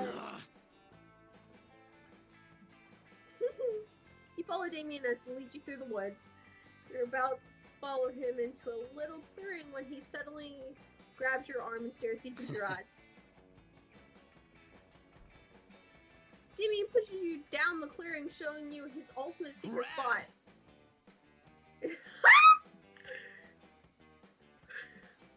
It's right.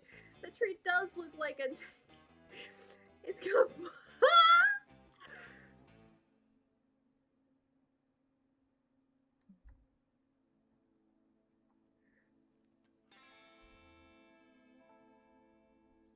Hmm?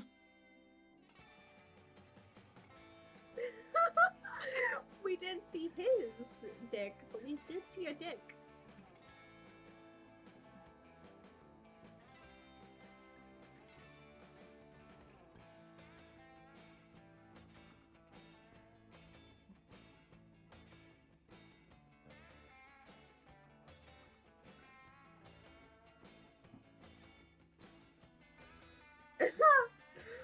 uh,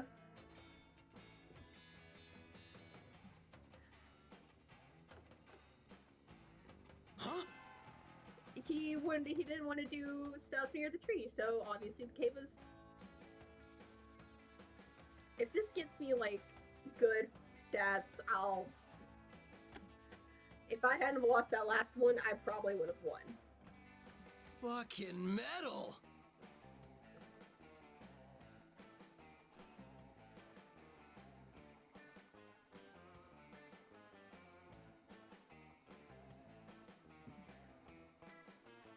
Aww. Hmm?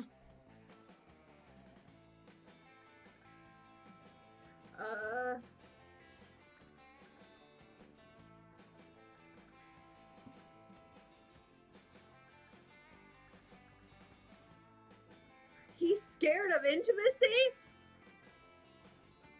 Hmm.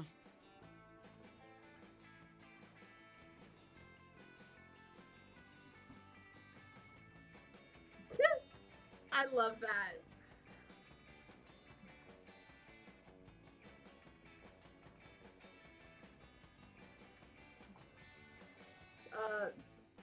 Gah! Aw.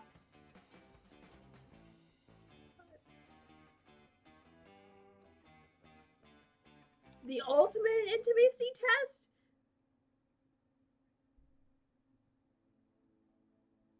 Aw. Oh, you're a pro! That is so cute. What stats do I get from this? +3 fun. Oh, hey. Jesus.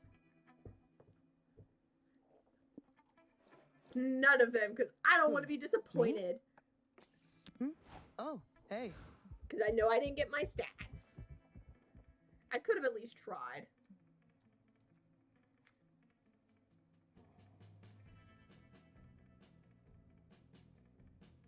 What did he send me?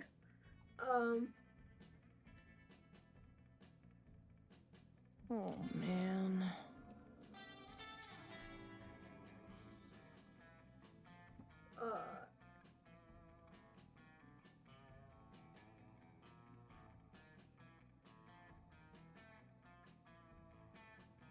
Dang. Anyway.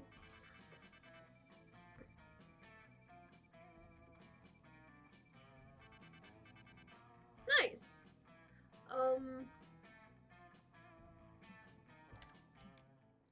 I'm just gonna skip this and do like another short run.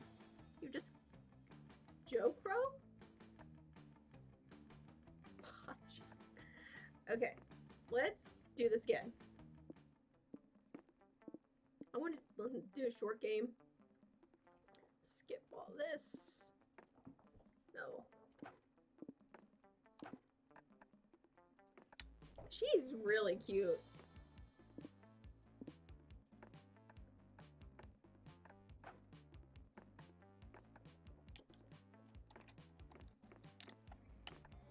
Okay.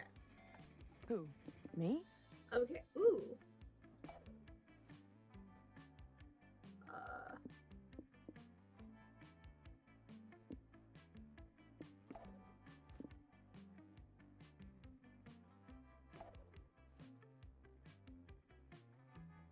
one was easy to figure out. Okay, I have to see what this is. This is gonna kill me.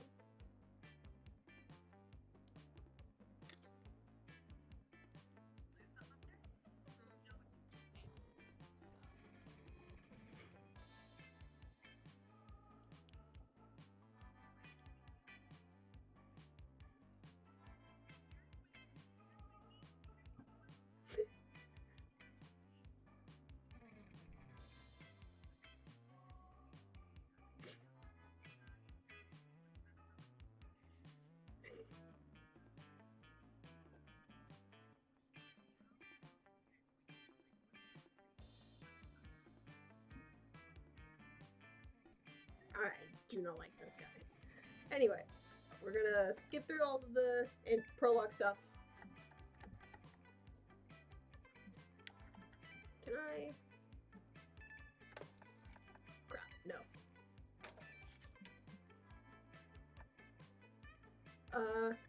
Besides falling in love, what's your main goal at camp? To be left alone.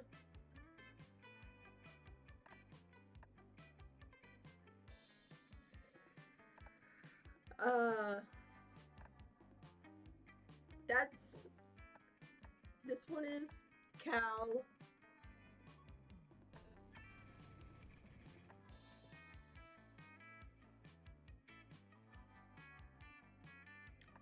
I don't know which one to pick, so I'm a...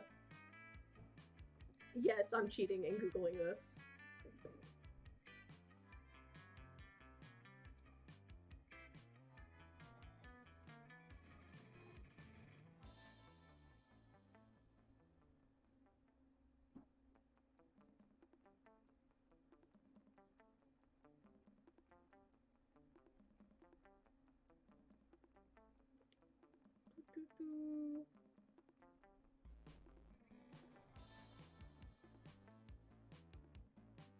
There we go.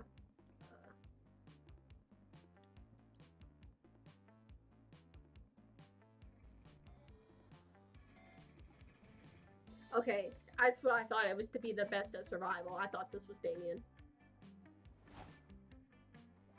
Yes, I looked it up. I'm guilty.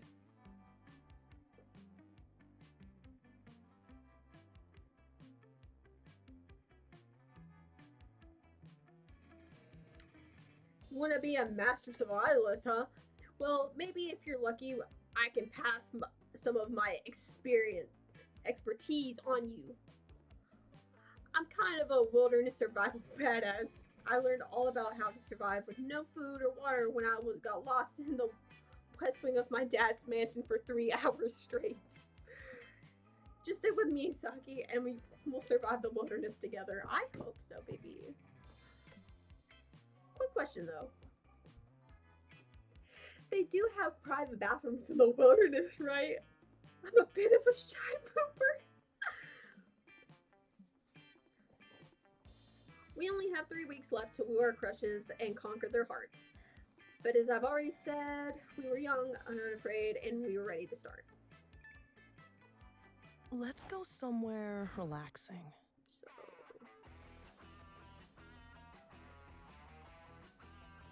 let's see here. So... let's get some fun. Decide to go relax in the lake for a bit. Camp Spooky gets pretty crazy, so it's nice to just float on the water and chill. You end up falling asleep and wake up to realize you were floating halfway across the lake straight into a crab cave. Crabs are just as confused as you are, but they invite you to rave with them, and their party is surprisingly poppin'. You gain 1 invite to the crab's next rave, plus 2 fun. Pog. Out of the corner of your eye, you notice an advertisement posted by the lake. Free canoe rentals for handsome people. What the hell? You're a pretty handsome person, right? Plus some hot friends. Some of your hot friends will probably be there. Maybe you'll even see... Level up, loser. Out of my way, tomato face! This handsome boat quest was clearly meant for me. Oh yeah. Which one of us was born with the word handsome tattooed on his chest? Do you really have the word handsome tattooed on your chest? Leave this to Not the anymore. pros. I scraped it off in a motorcycle accident and only had handsome people ride motorcycles, so there. Oh, well, my camera kicked off again. Actually, I'm going to do something. I'm gonna just... Let me just switch them out, because this is getting ridiculous.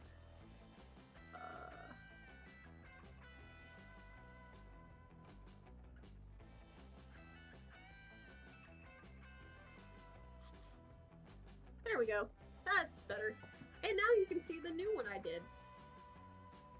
I actually just finished this last night, and I actually really like it. Okay, there we go. Back to the game. Whatever. There's plenty of room in the boat. Let's both get in. Yo, Rivari, are you sure that's a good idea? Didn't you used to spend a lot of time, you know, trying to slay this guy? The adventure must That's what begin. makes this an adventure! The more dangerous it is in the boat, the higher the XP bonus for completing the quest. Okay, sure. What about you, Hot Pants? You really want to put yourself in the boat with this keyed up murder princess? Well, hatred is the only emotion that really makes me feel alive. So yes, absolutely. That's not how Hex rolls.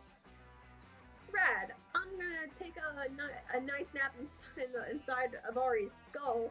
They'll wake me up when something goes horribly wrong. Nothing's gonna go horribly wrong, okay? What makes you think something's gonna go horribly wrong? But soon, in the middle of the lake, I ate the oars. What? Dude, why? Because the Ari wouldn't let me row the boat. Ugh, adventuring is Row just the not your boat? thing, You wanted huh? to see if you could decapitate me with the oars. Well, as long as we're pointing fingers, don't think I didn't see you trying to concentrate the water around the boat so I'd have an allergic reaction. I think we're missing the main issue here, which is that we are stranded in the middle of the lake, and I do not want to miss Sloppy Joe Night in the cafeteria. Figure your shit out. No. Make us. Okay. Well, looks like there's no getting back to shore unless you can help these two get along. But how? Break open the box I put in case of bow drama. Take this ecstasy. Yell, team building, then stab them both. Okay, so Damien would probably like to be stabbed. If I learned anything last run, Damien likes to be stabbed a lot. I kinda... If this backfires on me, I'm gonna cry. Let's go! In a sudden stroke of genius, you stabbed Damien and Avari simultaneously. You knew there was a reason you brought your friendship knives to camp. What the fuck? That's not how you stab someone at all! Are you kidding me? That wasn't a stab, that was a love tap. A real stabbing is on the wrist, like this! Avari whips out a really big knife and stabs Damien in the chest. Got a sixth sense for Wow, that. impressive grip strength, Avari. And I really like your form. Honestly though, the overhand psycho is a little passe. I prefer the Argentina knife fight. Damien whips out a knife and slices Avari across the leg. Ow! Damn, that was a good one. Really though, I think that was has more to do with your fingering than knife section, and knife section than your specific technique. Maybe you're right. Damn, Avari, I didn't know you were a fellow stabbing enthusiast. How could I not be? It's such a rich field with so many great role models. Do you know Judd Stabbington? Rad. Oh, the Stabbington Brothers podcast? Of course I do. He stabbed me in the neck at a book signing in Ontoro. Holy shit, can I see? Sure. Damien stabs Avari in the neck, by the way. By way of demonstrating. Pog. Wow, he really is an innovator. You feel left out, so you ask them if they can stab you too. They're happy to oblige, and you learn a lot about proper blade angle and leverage. Eventually, one of the camp counselors see you all in the boat stabbing each other and drags you back to shore. You all have a great time chatting about knife stuff as you recover in the infirmary. Hex even writes a poem about it. Who knew a cutting tool would be the thing that brought you all together? Game +2 fun +1 boldness. Let's go! Okay. Oh, hey. So, let's go here. In the haunted manor, a voice whispers from the walls in a frightening voice. Saki, you can't escape your fate! Okay, we've done this one. There's +2 boldness, Pog. Afterwards, you're searching for the haunted artifact to gift your least favorite cousin when you find Damien scorching the room looking for something. What a noob. Oh, hey noob. Did you get an anonymous love letter from someone telling you to meet them at the manor for some hot makeouts too? Who's trying to get with my man? No, I didn't think so. No one at this camp but me is hot enough to get a sexy makeout invite from a secret admirer. Huh? You're telling me you wrote the letter? Don't be ridiculous. I know your brand of horny, Saki, and this ain't it. He hands you the letter and it says, meet me for hot kisses, in red crayon written on the back of the torn title pages of 101 Sexy Pranks to pull on your horny friends. I'm out. Well, if you're done reading it now, I'm off to win a game of tonsil hockey. Don't wait up for me. Before you can warn Damien about his excruciatingly obvious prank, he heads into the next room, only to get a net dropped on Prank him. masters, strike again. Nice! What a classic Prank Masters strike again. Woo! Heck yeah! The Prank Masters know how to put the Z in unexpected net traps, baby! Fuck off. What the hell are you noobs going on about? Get out of here so me and my sexy anonymous lover can get way less anonymous. You understand you're trapped in a net right now, right, Damien? You've been pranked. Seriously? Hey, Gross, don't smooch my prank net. It was a family heirloom. Too late, Damien is really going to town. Apparently he decided the net is his secret lover, since lovers come in all shapes and sizes down in hell. Whoa, Damien, you really have your tongue twisted all up in that net. Oh! Are you trying to say you want to play tug of war? Give me the other end, I'll tug your... Huh? I don't want to play tug of war, Scott. I'm stuck. Great, now he really is trapped. You better figure out a way to free Damien's tongue from the net, or it'll never get trapped in your mouth. Being an expert in... Do I want... my stats? So I think I'm screwed on this one just because my stats are low. Like, my other stats are low. I probably should have went and done charm. Because, you know what? We're just gonna do this one because my smarts are way too low. Yeah, I knew I was screwed on this one.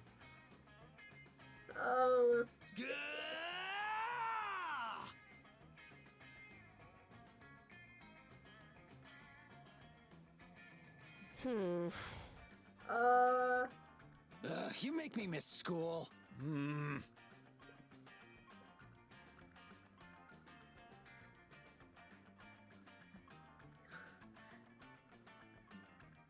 Oh my gosh.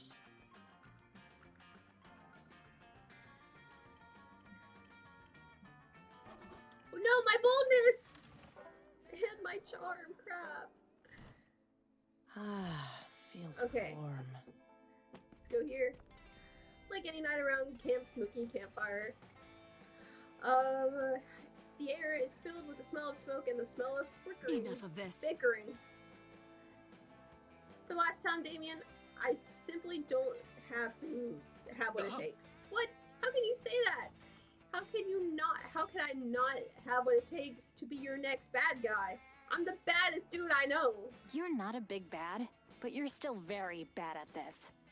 But be that as it may, you are not the baddest dude that I know. I fought many impressive villains in my time who've done far more villainous things than you ever have. I can get there. I can be more villainous. My whole thing is trying to save the world. Why do I ever encourage you to be more villainous? I'm a pro!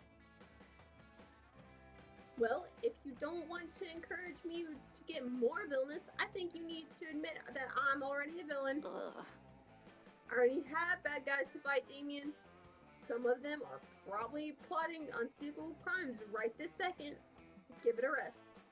Of course, the most unspeakable crime of all this would be missing to put the golden opportunity to impress your campmates. You leap into action to avert that potential crisis.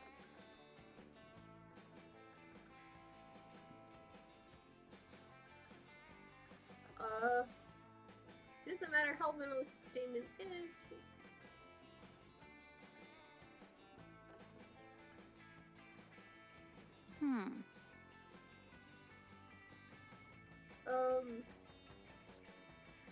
This sounds like one of Saki's semantic loopholes designed to curry favor with their crush, but I'm willing to hear it out. So, Damien, what have you been doing to make a danger for yourself? Oh boy, let me tell you, I arm wrestled a crocodile for a piece of gum, but it was my arms versus the crocodile's mouth. I used a beehive as a punching bag and wore a bear trap as a bracelet. And for breakfast, I had hot sauce and nothing but hot sauce and also hot sauce bottle. And I went sledding down a mountain at a 90-degree angle straight down, and the sled was on my ass sitting on nothing but the ice and the sled was my own ass on nothing but the ice, and then I did laundry without fabric softener. That's Damien style, baby. These are things I've done in the past 48 hours. Huh? Epic laser sword fight showdown at the edge of a cliff. No, the first thing I'm going to do is wrap you in bubble wrap. Rad! Damien is thrilled, so the mission is completed. Damien now at least 26.4 safer than from his own shenanigans. 3. Damien actually looks really hot in bubble wrap. Is this your kink now? Apparently this is your kink now? You secretly stash away some bubble wrap in case it gets to battle Damien yourself one day. Bring out your flask. I'll take a gamble. When the weekend arrives, there's one of the small Latino cat.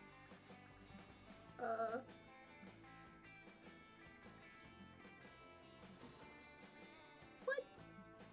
Fantasy brew?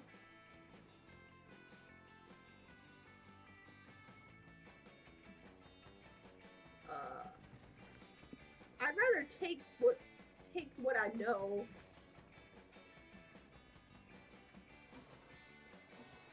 Please give me something good. Fantasy brew. I always thought focusing on stuff like fun or creativity was a bit frivolous, so I concentrated this. It makes you more focused on the more important stats. You're welcome. Oh, this tastes interesting. This is the part where I leave before you puke all over me. What? Hope Did that really nothing just goes wrong?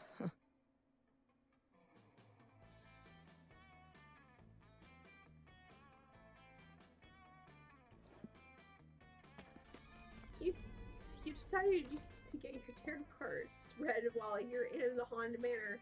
The wicked old lady offers you the service. Said it'd be fun. Is it good? You ask the psychic. She wordlessly puts her cards away. Okay. And a fun new phobia. You and Damien are engaging in the classic camp prank of.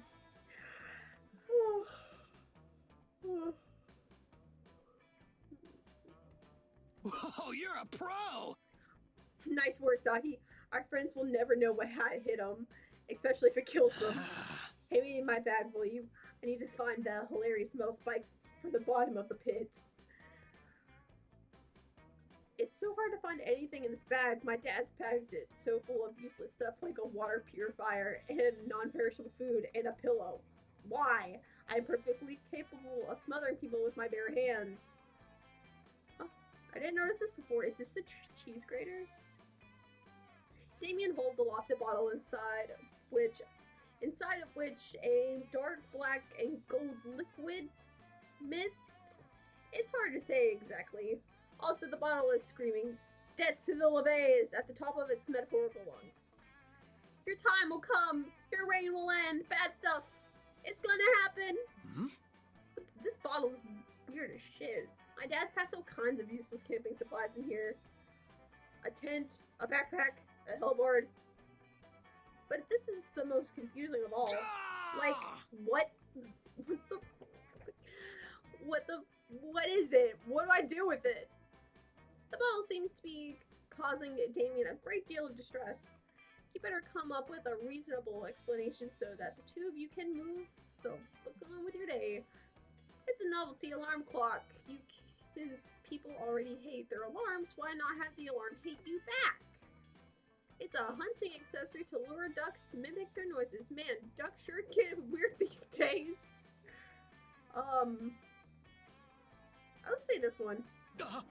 What?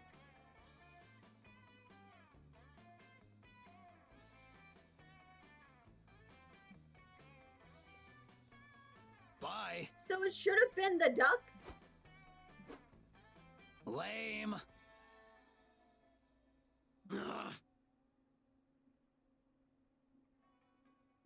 Oh man, I'm sorry, Damien.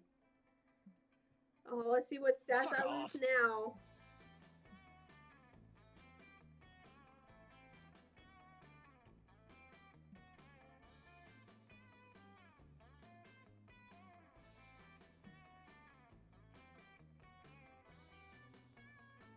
Go get a sunburn. Oh. Plus, we've missed Waffle Wednesday. I love Waffle Wednesday. I'm sorry, Damien. Dang.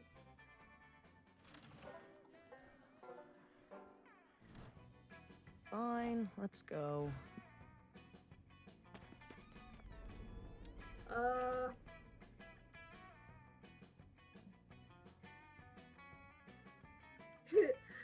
A haunted iPod it only plays Thriller by Michael Jackson.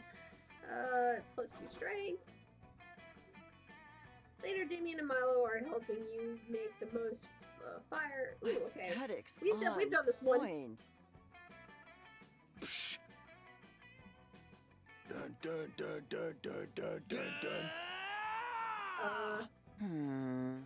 Yeah, so we know what to do with this Go one. home, loser. Just skip through it God. since we read it I already. suck at this. Blood. What? No. There we go. What? Okay. Stab, stab, stab. Why did I skip through all that? We haven't read that dialogue. Trust me, Jerry, if you're trying to murder, stabbing works. 86% of people I've stabbed in the face have died.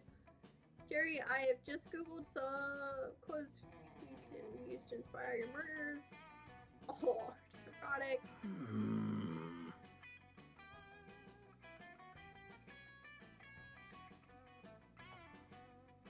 This is the first day of the rest of your life.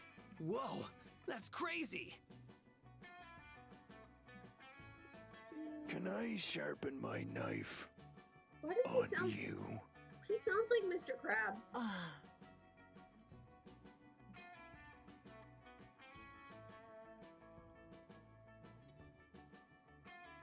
I have some murdering to do.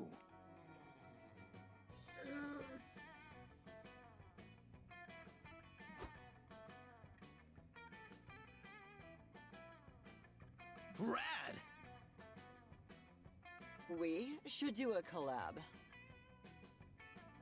The sexually attractive person. Her new nickname is the hit of the camp.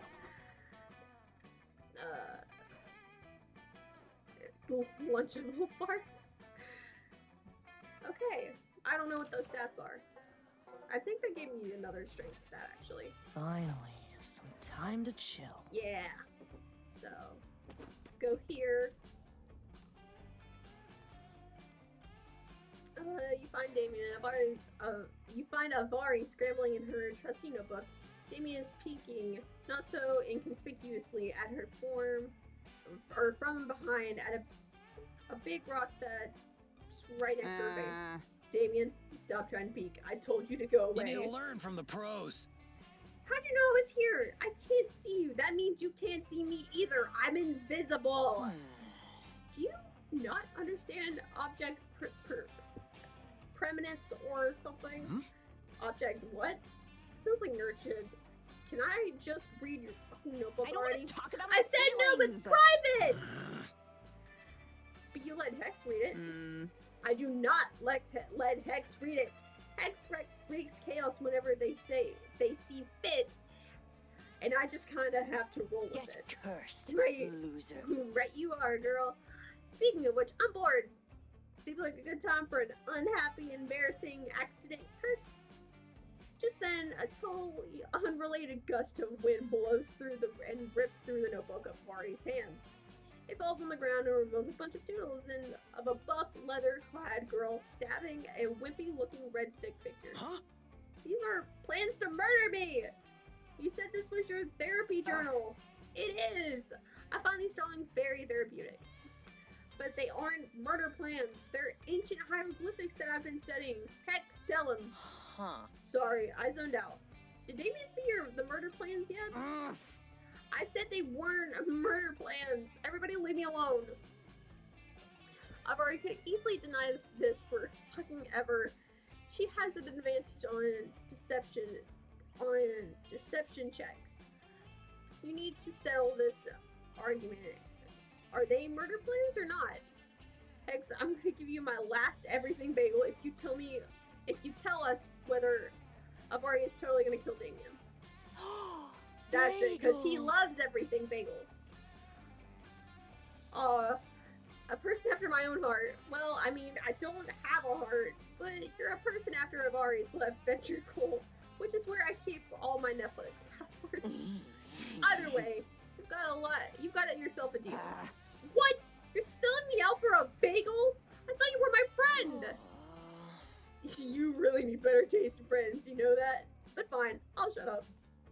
You're not letting Hex go that easily. He laughed the bagel said invitingly in front of their face.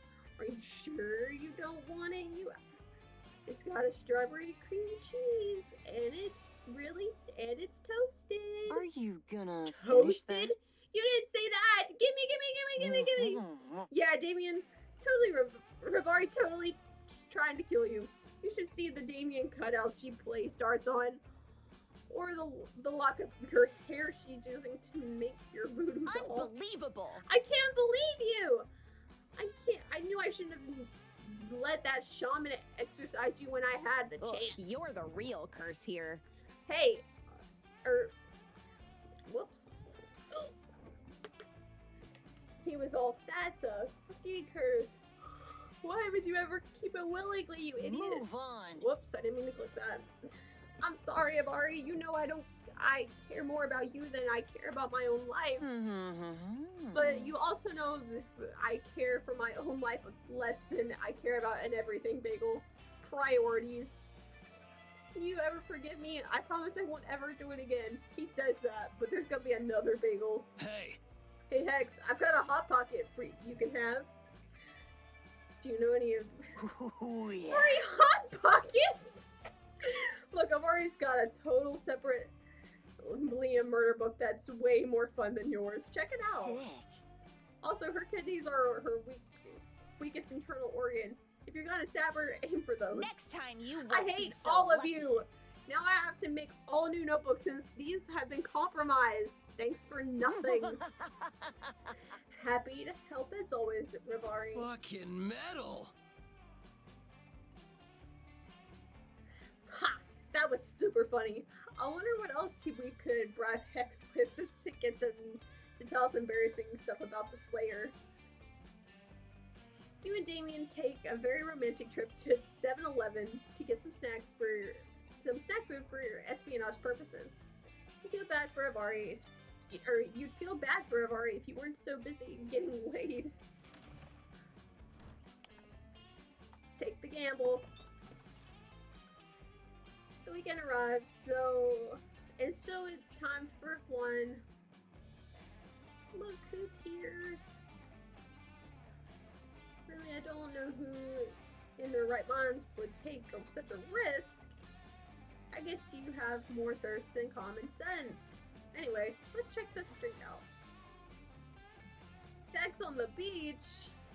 Quite appealing, right? I don't know if I drink that, but the real question is, will you?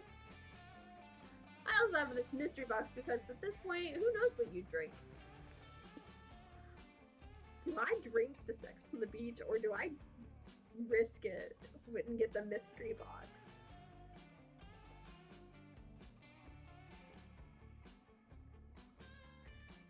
I don't know. This one I'm actually like...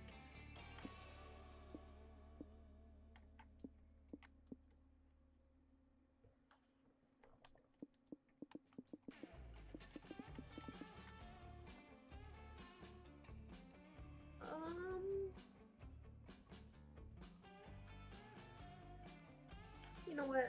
I'll do it just so I have it like in my gallery. Yeah. No, totally. I was testing your common sense. And you passed. Your prize is the drink you chose. A sex on the beach. I brought this drink to the next level, as you can see. Give it a try. I assume it'll be a fun ride. I think I'm good for tonight. So it basically just ups my fun stat.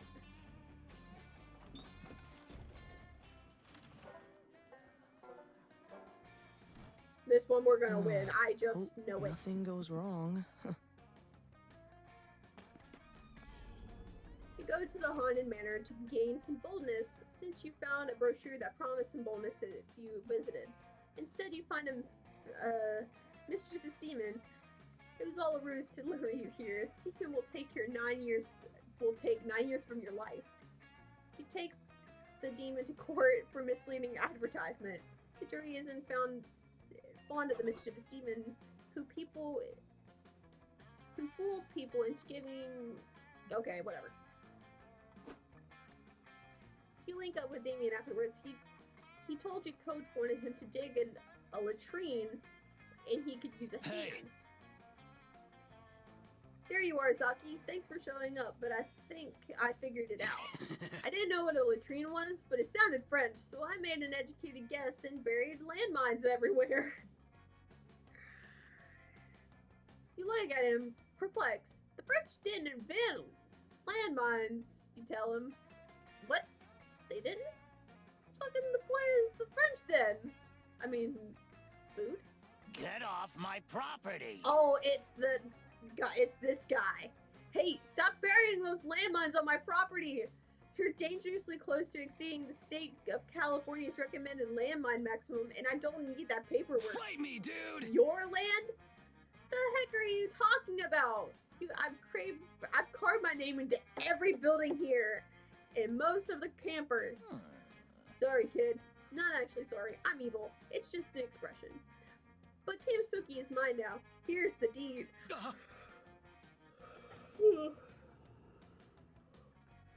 What? No, you can't buy Camp Spooky. This is the home of some of my most treasured memories. Also, my landmines. All this will be a shopping mall. Your memories, your explosives will have... Oh, wait. Your memories and explosive will have to find another home, Sonny. This is a shopping mall country now. Ah! That blows the utter balls. Shopping malls are useless. Why build one here? On the contrary, shopping malls still have one very important use. making summer campers like you absolutely miserable. Let's go, intern.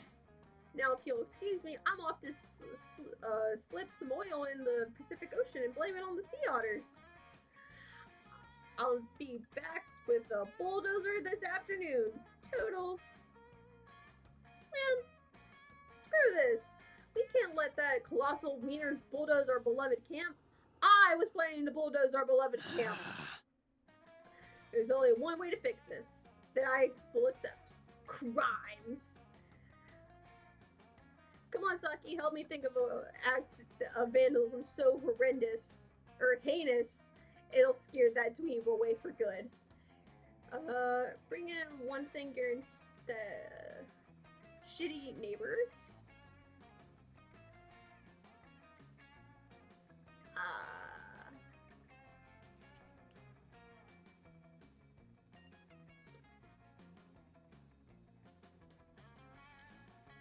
I'm gonna go with the neighbors. You're right.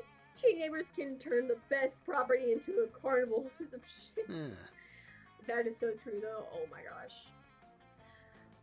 Like my neighbor Randall, he smells like burning hair and has a fishing hat that I covet.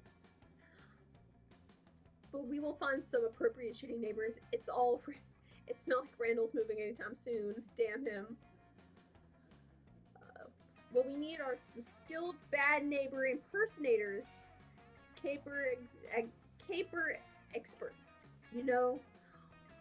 Or what's another way to say that? Oh yeah, we need Prank Masters! Let's go! With a Z! Yes, sir! Rad! I was gonna say escapade specialist, but that's even better. We're gonna be your fake neighbor, bro. Polly already made a list of everything you need. 1 white picket fence, 1 roll-out garden hose, and 1 bucket of fake mustaches. Why so many fake mustaches? There's only 2 of you, and you don't really need a disguise. I did my research, Damien. If I took all the shitty neighbors in the world and put them together, do you know how many mustaches would be in that pile? 1.6 billion! Alright, you're the professionals. I'll get you some mustaches. I have a bunch of severed heads and I've been meaning to shave anyway.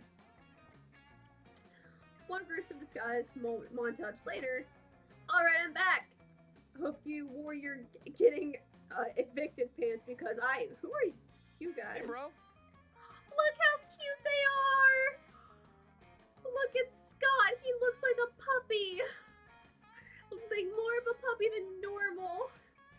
I love Scott with a mustache. We're your new neighbors, bro. A polyamorous throuple of horny mustachioed men. My booty is filled with skills. Yeah, we love having threesomes, growing body hair, and vandalizing shopping malls in bizarre and disturbing ways. Welcome to the neighborhood. This is not a prank and I'm normal.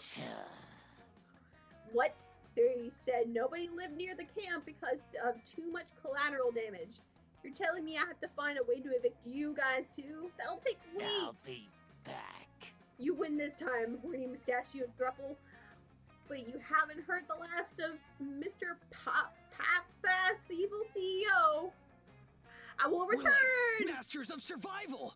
Hell yeah, we did it. Especially me.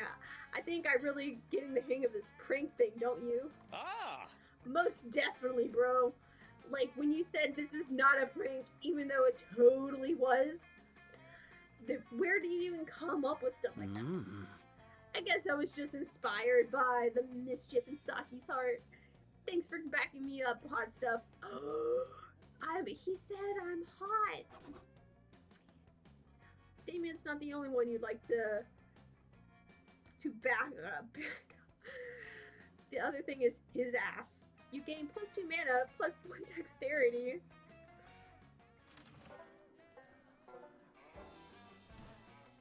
Today might turn out okay. Okay, let's just go to the woods and see what happens. Look at that cute thing! I would pet that too. That day you get lost on a hike in the woods. Use the stars, aka nature's compass, to get back to camp. The stars actually teach you all sorts of things, like how one of the stars in Orion's belt is actually a nebula. The stars also teach you Italian, the quadratic formula, and the true meaning of friendship. Wow, these stars sure are smart. They give you +2 wisdom. It's taken a long time and the effort to convince Damien that you're a real piece of shit, but your hard work has finally paid off. You've been spending a lot more time together as of late, and today you've had a marvelous time building a model train station out of fire and crimes. Knives! I love him! Knives! Alright. I gotta readjust myself in my seat. I'm so uncomfortable.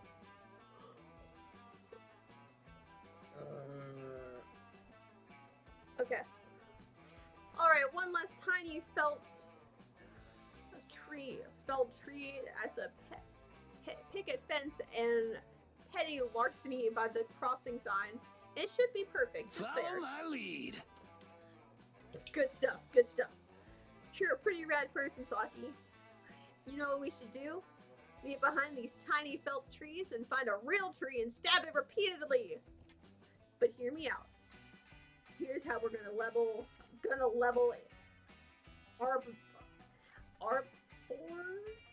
arboreal assault in a way no one has ever seen or has ever heard of or participated in before. We stab it over and over until both our names are carved in it. Aw, what a romantic activity Damien accidentally thinks he invented. Unless he already knows it's a romantic thing and is pretending not to. Either way, you realize you need to make an even stronger statement than just a weak-ass tried and true names on a tree stick. Especially since your names happen to be too short, or too long, or too vulgar, or boring, or common, or unique. Fuck, I know what your name you chose. To carve into a tree. For starters, you find the most romantic tree in the forest, a Brazilian rubber tree with an enticing crease. But that's not enough.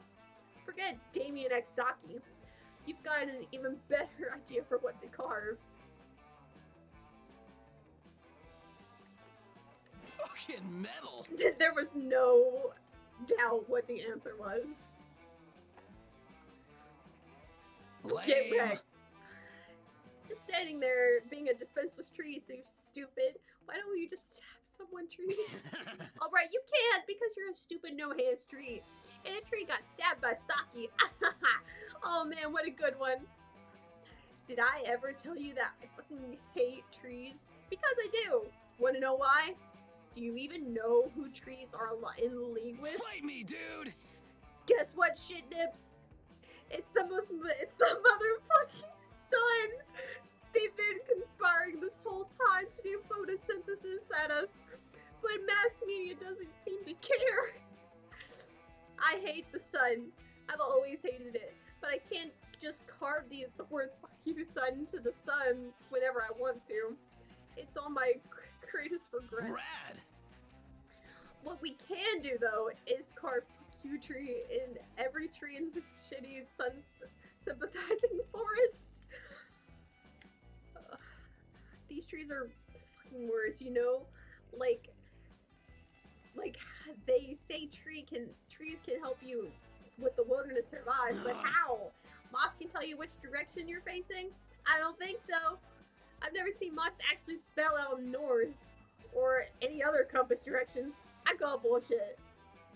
You can survive on wild berries if you know which ones aren't poisonous. How do I know which ones aren't poisonous when the trees never answer me when I ask? Arson! 6 can start a fire? Me too! You're not special! You start to wonder if a lot of Damien's tree hate is based on his own insecurities about his wilderness survival skills. But who the fuck cares? If he wants to spend the rest of the day stabbing trees with you, you're not going to question his motives. The two of you have a beautiful and violent time leaving your mark on it all throughout the forest. It's incredibly disruptive to the local flora and fauna, but only because they don't understand the special bond you and Damien share. Again, +2 charisma, +1 mana. Oh, hey. Damien! Yes. Oh, hey. I think this is the first time I've actually won this game, actually. You finally gathered the courage to ask your beloved to watch the meteor shower with you. You want to be my summer fling, huh? Listen up, noobs! You know what? I think you were just some nature noob. I figured there was no way you'd ever rise to the challenge of being a wilderness badass like me. And I was right. You're still pretty damn good, but you're still pretty damn good. And I like your attitude. So let's be summer wilderness buddies together. Let's set the world on fire, baby! I want to screenshot this. I love this. Look how pretty he is. The last day of camp was awesome. Damien tried to set the lake on fire. Even though he ultimately failed, his efforts turned into a natural hot spring. The two of you relaxed in the bubbling hot water and talked about life. Crazy intense Damien is great, but relaxing hot springs Damien is even better. And a lot more naked. I love that. I would love a picture of me and Damien in the hot tub, though. I would love that.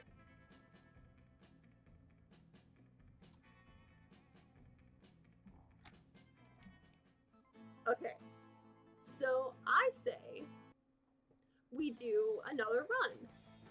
You've just unlocked the ectoplasm. You just unlocked the casket wine. You just unlocked the low-cost energy drink. Oh god! Loyalty lemonade? Alright, I want to do another run. But I should have just done short runs. Short. Skip all of this. Yeah, I still want to play as Sawyer.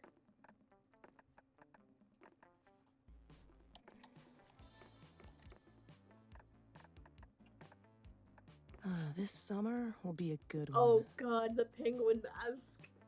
Pokemans! I'm trying to think. Who do I want to hit on? Probably go for Milo. Sleeping Beauty Bag. Magic Mirror. And stuff. Okay, so I feel like these are good things for Milo. Skip this. And then we'll meet our love interest. Skip this. Joy, Avari, Calculister, Dahlia, Damien, and Milo!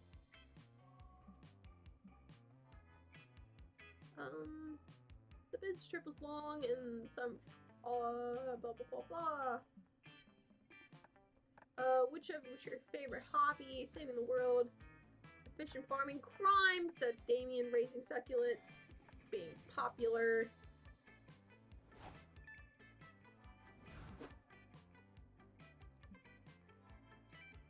So, I don't know what stats I'm gonna need for you.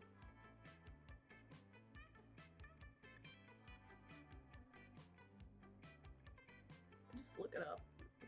Okay, creativity and charm. We only had 3 weeks to woo our crushes and conquer their hearts. But as I already said, we were young, unafraid, and we were ready to start. Fine, let's go.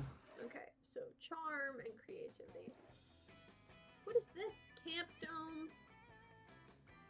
Let's go here. Oh, look how cute Sawyer is. That day in Monster Scouts, you learned to identify different berries. You all search for berries and try to identify them. A blackberry, a blueberry.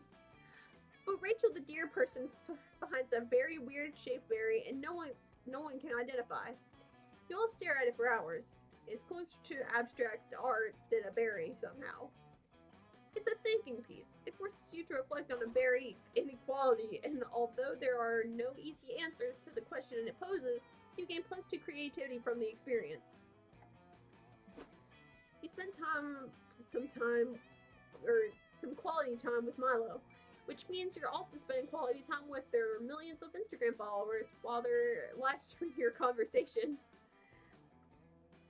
And if that wasn't already weird enough, Coach suddenly jumps out from underneath your table wearing a bear costume. Bear attack!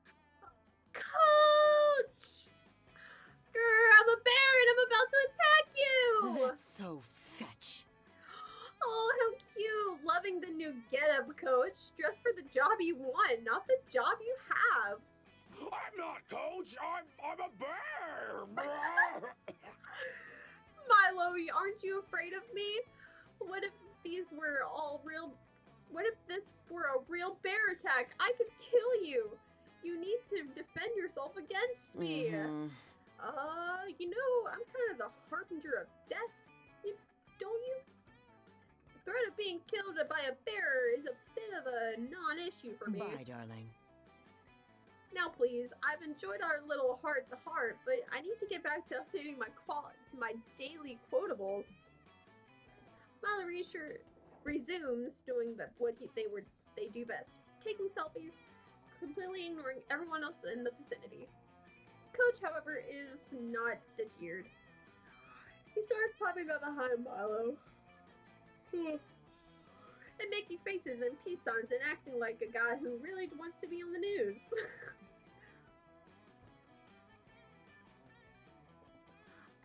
Excuse me, you're ruining all my best angles. Always believe in yourself. Thanks, Coach. Then defend yourself. What if I were a real bear coming up to you and photobombing all your selfie pictures? You need to fight me, champ. Let's see here. I don't have time for this. It's been almost 15 minutes since I last updated my story. The fans are getting restless. Yeah, you really don't want to witness a repeat of the last time Die-Hard fans went without a selfie for 15 minutes.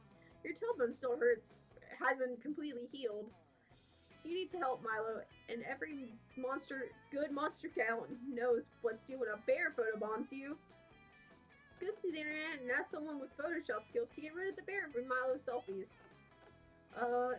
Find a time machine, travel back in time, and stop Coach's parents from meeting. No! You go to the Reddit and upload the selfie with Coach in it in the background, asking if someone with Photoshop skills can please get rid of the bear. Not long after that, someone marches up to you from behind. It's a weird old man carrying a shotgun, which he is now currently pointing at Coach. The name's Richard. I'm a proficient in Photoshop, and I'm here to get rid of the bear. Wait, Coach, you're my 1 o'clock. You're my 1 o'clock? I guess I should have read the reaping gig details more carefully. I'm not properly dressed. Got a gig. Oof. Much better. Now hold still. This will only hurt for a moment. You realize that you're now a bit more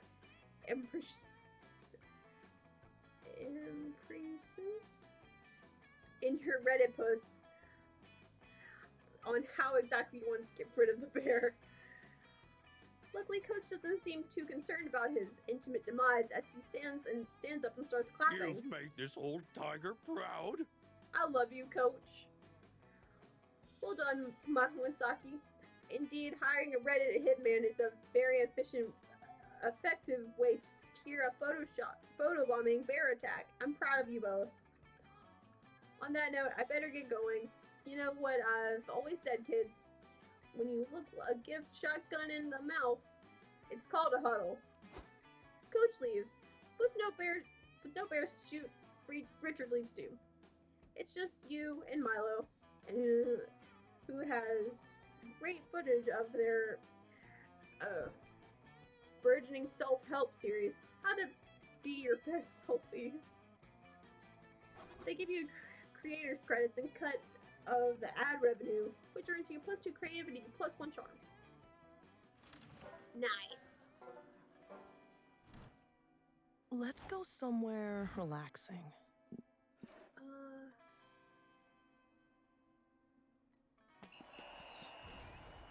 That day you join the merciless trials of the Camp Dome. Your team is faced with a potato sack race. It seems easy, but this is the Camp Dome, so the potato sacks are filled with swarms of bees.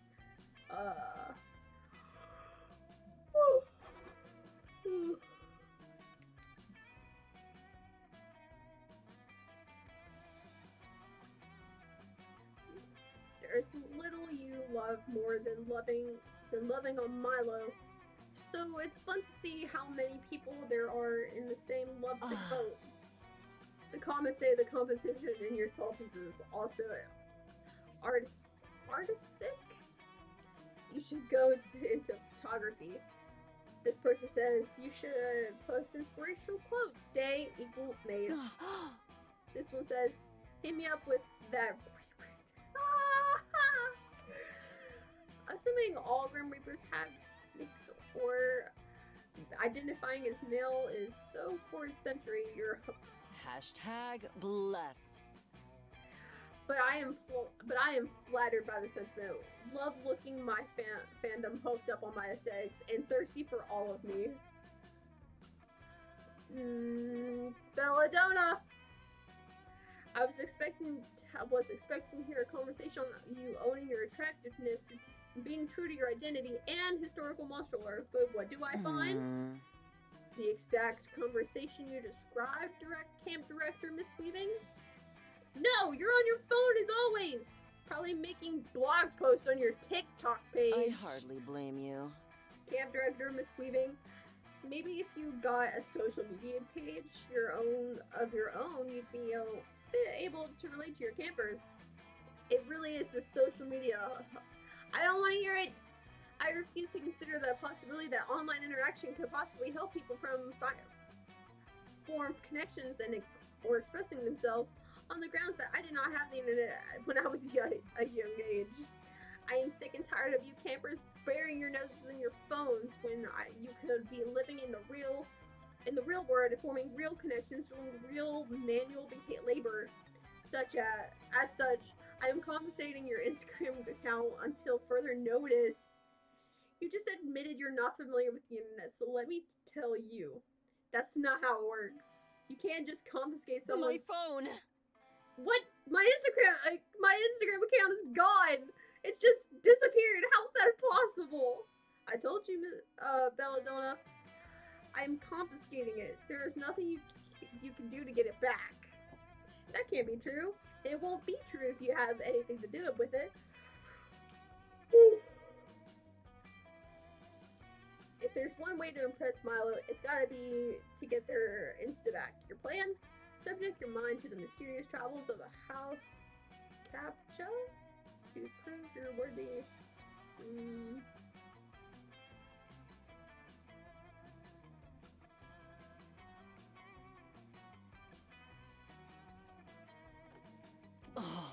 Aww.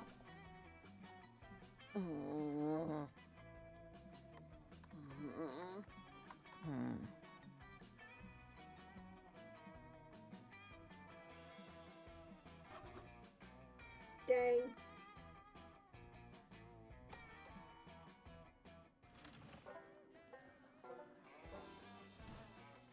Finally, some time to chill. There he is. After a long day of relentless work, you head to the campfire to relax. You find Mallow, Avari, and Hex all gathered around a tray of delicious-looking cheese. Hello, darling. Ah, perfect. Come join our tasting, Saki. We need a 4th anyway. Anyway, I was just saying, I reckon that you begin with the 10,000 day aged Gouda.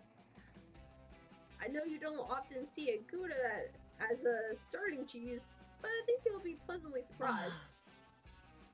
Next, we have the aged, washed, rind cow's cheese. Where did I see an R in that? This was one that has a flirtiness that really puts the wind in my sails, if you know what I mean. I know what you mean. You mean that cheese tastes good. God, I'm smart. Obviously, you should have finished that with raw milk. Goat blue? Fair warning, it's funky. I recommend pairing it with an apple brandy to finish. Havari slaps a chunk of Gouda in her mouth. As she chews, some numbers appear above her head. +2 health, +6 agility boost. My inspiration up for this platter came from the groundbreaking work on the Southern Cheesery right now.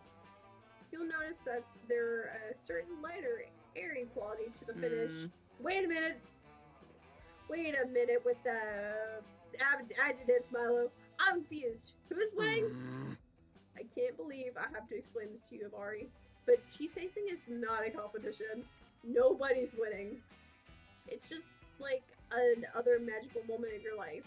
You don't look at the moon and get points. You do it because it fills your soul with the fragility of the universe. This is impossible. Nuh-uh. I'll get the moon to increase my wisdom stat. Like, literally everything is a competition. Everything. You're wrong, you little gremlin. What about flower smelling? A competition for whoever can inhale the most pollen. Wine tasting? Get good. A competition of those who can be the most pretentious asshole. You reap what Avari, you sow. I'm concerned that this relentless focus on winning is robbing you of the ability to enjoy the ethereal nature of existence. Muted and reported. Nice try, you wily reaper. But I'm not letting my guard down. What is this? A clever tactic common to the professional cheeseport scene? God, please, guys, I just want to eat the cheese. Me too, Hex. Me too. You do too, but not as badly as you want to impress one of the two embattled friends. Quickly, choose a side. Avari, cheese tasting isn't a competitive game. It's a cooperative one. Excuse me. God, if I burp. You tell Avari that cheese tasting is a co-op game, and the cheese is your team's opponent. You all win by enjoying the cheese to their fullest. Oh, a critical Oh, finally someone's making sense around here. Well, but wait, if this is a co-op, where are the rules? Am I the tank or the healer? How are the points awarded? Who's judging this thing? How much XP do I get for winning? Is the shared XP across the team, or proportionally to the damage inflicted on the cheese per player? Well, clearly you're the DPS, which means deliciousness per second. We'll be counting on you to enjoy the cheese especially hard. Pass me the ketchup. Yeah, and I'm the healer, which means you get maximum points by giving me bites of your cheese. I've already sufficiently motivated the four of you to dive into the cheese. Good God, these are delicious. Who knew that weird old milk could taste so good? Cool Ranch Doritos. Hex, what are you on about, homie? Milo, I have to say this gorgonzola is next level. It's like Doritos level good. Damn. I love that Hex has an everything bagel. I'm glad you're enjoying it, my little curse friend. Or my friendly little curse. I do think this one is one of my finest platters, yes. Yeah, I'm so into this cheese. I'm loving the shit out of it. Hashtag winning. Wow, well, that's great, Avari. Enthusiasm is fermented critus pepper paste? Wait, that's citrus! Citrus pepper paste! What is wrong with me? Too much freaking Monarch live streams is what. Oh, a critical I'm hit. chewing the hell out of this gorgonzola. I'm gonna crush its score out of my mouth. Or at having fun. You all managed to have a great time, and Nabari seems to be super pleased with her final I'm scores. gonna go grind. Sweet! Now that I've conquered cheese tasting, I've gotta move on. I gotta move on to the next XP grind. See you two dummies later. Alvari leaves while Hex takes a satisfying post-cheese nap on her shoulder. Well, now that she's gone, shall we start on the superior cheese platter? Milo pulls out a second cheese platter that somehow looks even more delicious. Like, insane. It's like, seriously insane. You could easily put this cheese. You're killing it. I saved this cheese platter for the winner of the cheese tasting contest. I think that seems sucky. You and Milo split the cheese platter just between the two of you. You even share a single chunk of camembert, which is basically one of those indirect kisses. Or which is basically an indirect kiss. Nice. I only know what camembert is because of Plague. Take the gamble.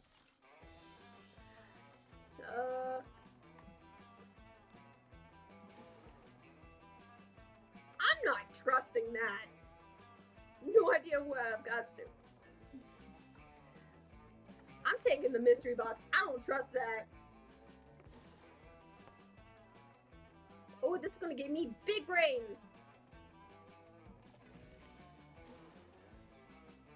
This is gonna make me so smart. I think I'm Yeah. good for tonight. Okay. Love it. Hope Okay. this turn goes smoothly. So, you two go. Right?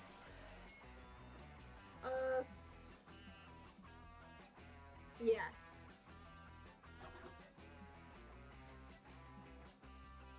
A wild Milo appears and your heart starts to beat fast. Is this another one of your dreams about Milo baking you a loaf of bread in a French Fancy countryside? meeting you here. Saki, I've been looking around for you, and here you are in my clutches. I've got a gig. Clutches? Are you? And now that I've found you, you want to do me a favor? I've got a soul ribbon gig today, and I could use a helper. You are 80% sure this isn't a dream? You agree to go help Milo. They lead you to a fresh corpse with a soul waiting right above it. The soul looks, like a dope blue orb. Hello, hello. Hi, I'm Death, but my friends call me Milo. Let me be the first to say, congrats on shuffling off the pesky mortal coil. I've been expecting you. I assume you're here to lead me to the afterlife. I died for a few minutes when I was a child, so I'm somewhat familiar with the intake process. Exactly. Oh, I love souls who have died before. They're refreshingly chill. Oh, okay. I get it now. Man, it is so hard to see. I'm just going to ask you a few questions before we go. First, state your name, please. I am Remedius Targakaric, commander of the Merking's Guard, and knight of the Mer Realm. Praise be to the Merking. Aha. And just to confirm, you're actually dead. How were you killed? Prepare thyself. It is a terrifying story. I served many years on the Merking's Council, but 'twas the Merking himself who killed me. One night the Merking was attacked in his sleep, and he survived, but became paranoid of his small council, thinking the attack was a coup. His paranoia led him to behead me, his most loyal knight. But the Merking was wrong. Just before my death, I discovered the attack was orchestrated by an ancient order who had authored many terrible acts across history. This foul order is known as the Masters. As they executed their devious plans, they chanted, "Masters! Masters! Masters!" But they spelled it with a Z. 'Twas terrifying beyond belief. and I happened to notice that the masters had quiet, admirable dairies. Seriously, they were caked up in ridiculous degrees. Huh? What was that word? Well, that was a lot. I'm just gonna check the death by quarterly intrigue high fantasy box on form.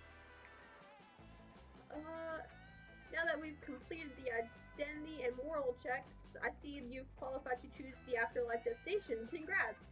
Which afterlife would you like to be taken to? Every moment is beautiful. There are infinite afterlives that you can choose from, so the only limit is your own imagination.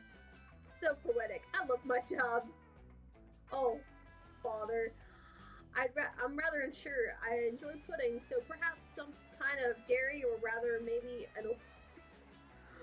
What? But that's so cliche. Egad, let me think for a moment. I have a thing, so... I realize that you are literally contemplating infinity here, but please hurry this up. I have a very strict posting schedule to get back to. My followers need consistency, babe. Looks like Milo is getting impatient. You can tell because they just tweeted, "I'm super impatient right now. Lol. Quick, suggest an afterlife destination for the soul." A big farm upstate with plenty of room to run. If you've collected enough karma points, you can redeem them to get reincarnated like a sentient burrito or a K-pop star.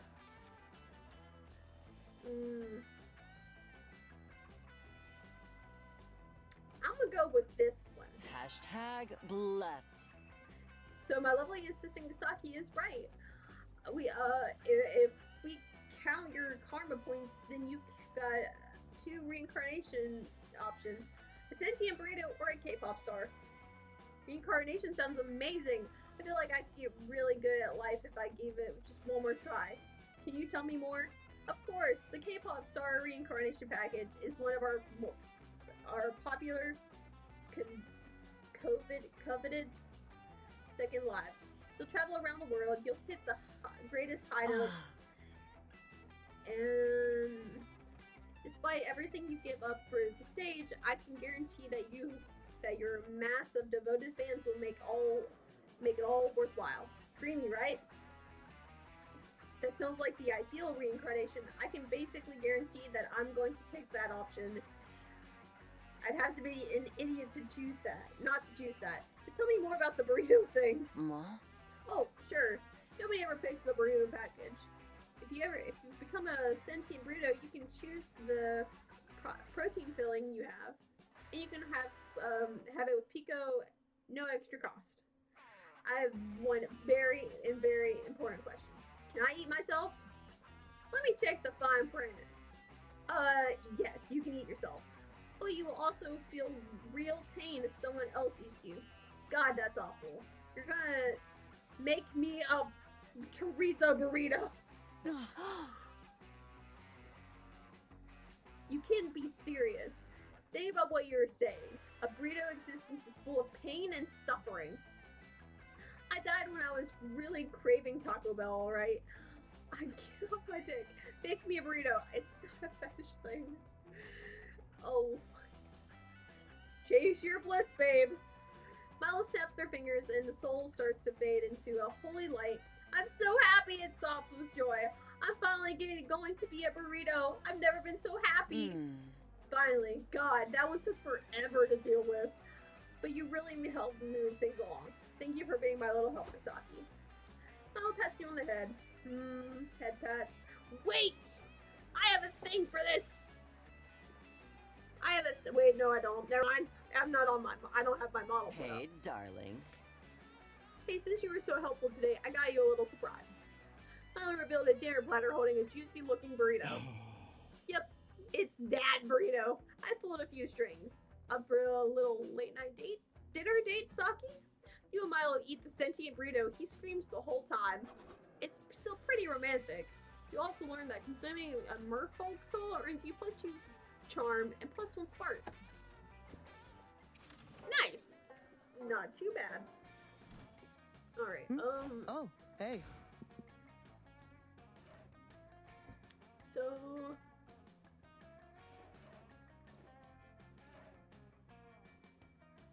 so here. So we need to get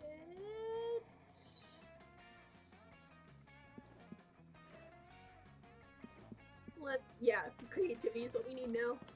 Today in Monster Scouts, you learn all about how to build scarecrows. That's vaguely nature related, right? You decided to take a step further though.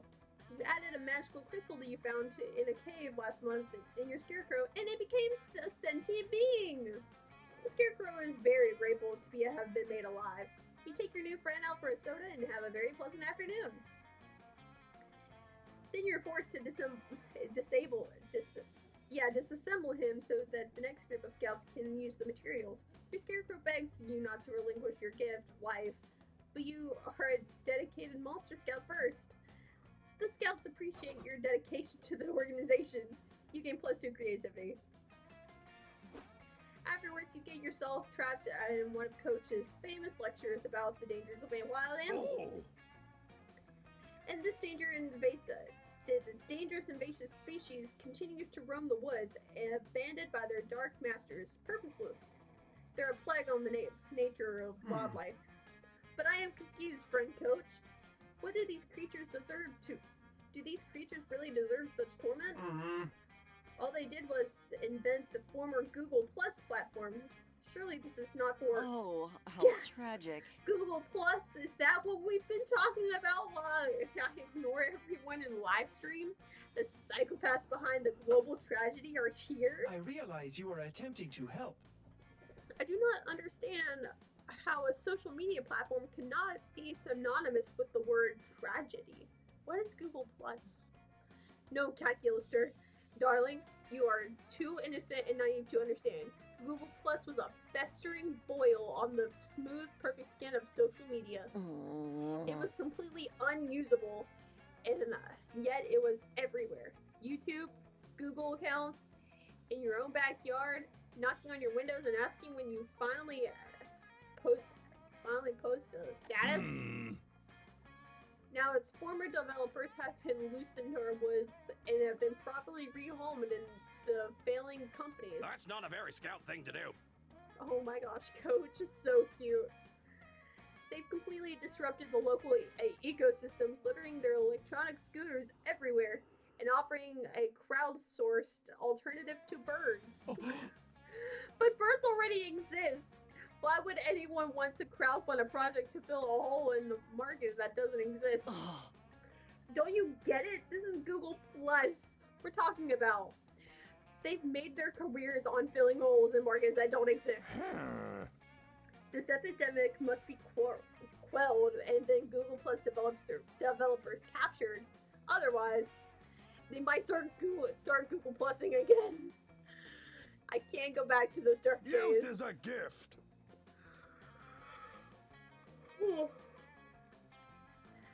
That's why us four got to capture him. With your combined efforts and my brilliant leadership, we should have this problem fixed before that fat lady can scream for help. Now let's see. All we need to do is slide down into their DMs. That stands for Dirt Mansions, which is where they've been living. That actually isn't what it stands for. Always believe in yourself. And then we photobomb them until they're too weak to fight back. And then we relocate them to our thirst trap. We can find... I can't get over that. We can... Channing Tatum's Instagram. Okay, clearly Coach is worse than usual in these situations. Or worse than useless in these situations. Do you have any idea on how to round up these invasive species before they roll out another convoluted light system? Stand under this huge net and shout, does anyone have an idea for an app? Open a new Asian fusion restaurant, but the floor is just a bunch of leaves or rips. This could go either way.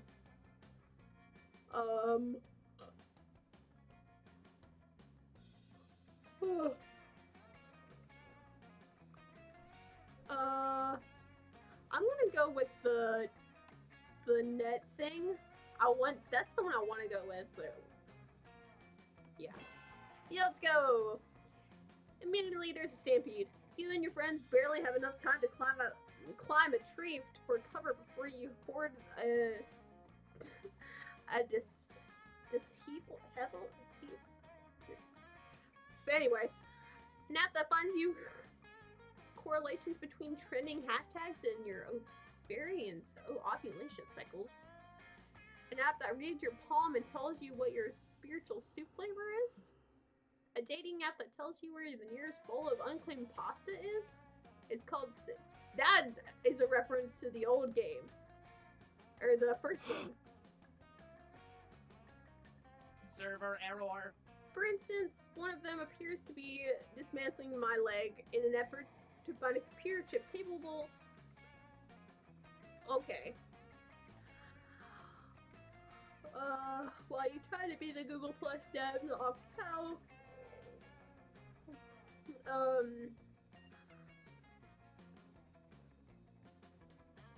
We should do a collab. I'm hearing all of these great ideas, people, but none of them have really yet to scream wow to me. We can scream, but they say wow, wow, wow. Yes, good pitch, but you could all try standing in a knitted circle beneath this interestingly shaped tree cover and screaming even louder. Then they're probably just like catching the... Yeah, plus 2 smarts, plus 1 charm. Let's rest around the fire. Milo's doing their usual review of today's engagements with their Instagram post. Cass Keelister is peering at their phone interestedly.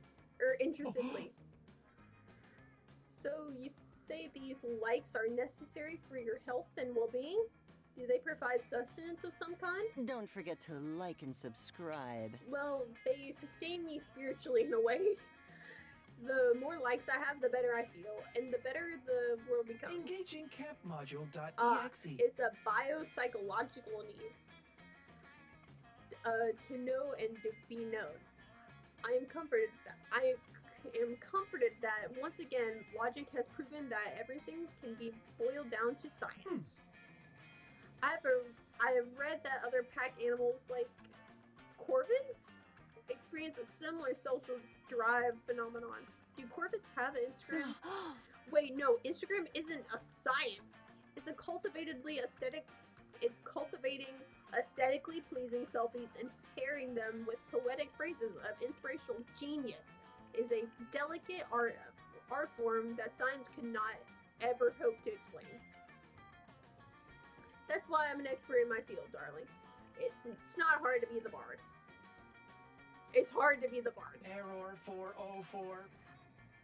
But friend Milo, because Instagram is a computer-based application, wouldn't it follow that it is rooted in science? Instagram is not used on computers, darling. It's almost exclusively to smartphones. Is that a microaggression? Smartphones are computers too. They are merely young upstarts with smaller, sleeker appearances. I apologize, darling. You're right. I should be promoting technical body positivity. I'll post about it right now. My demographic would love it.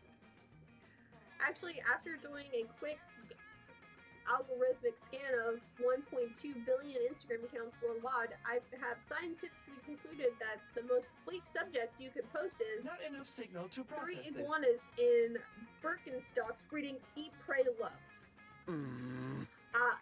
What? No, your science method clearly does not work. Art, you see, is an eggplant. Okay, neither of these nerds are getting anywhere fast. You can end the debate on whether or not the Instagram is science or an art form. I realize you are attempting to help.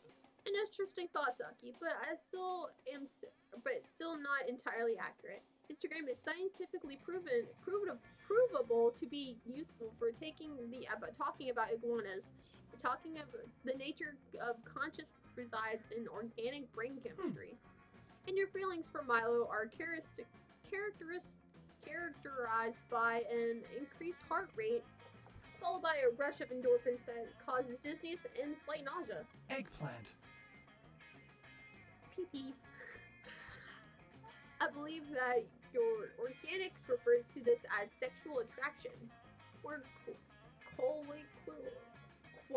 colloquially known as a crush or puppy love amongst youths. Either that or you have dysentery. Hey, darling. Oh, Calculaster, darling. At least warn Saki before you put them on blast like that. And in defense of their obvious crush on me, those may be the chemical processes by which attraction occur, but why do they Every occur? moment is beautiful.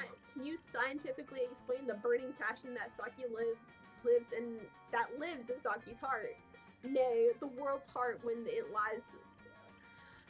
Nay, the world's heart when it lies there, lays eyes on me. Well, you can crunch the data, darling. This is why you fail to understand the organic experience. You miss the true magic of love and life by constantly using numbers and chemicals to explain things. Sometimes the connections between friends and sweethearts can be cherished, not quantified. Upgraded successfully. I see. Thank you for the advice, friend Milo and friend Saki.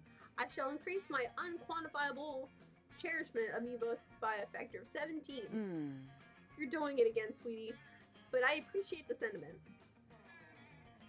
And I appreciate your flattering sentiment as well, Saki. Oh. And I appreciate your flattering sentiment as well, Saki. Dare I say, you are 3 iguanas in the brimstock to my Instagram. Well, actually, the iguanas in brimstock are sort of the literal iguanas in brimstock to my Instagram. I admit the concept is kind of growing on me. But still, you understand what I mean, don't you? Nope.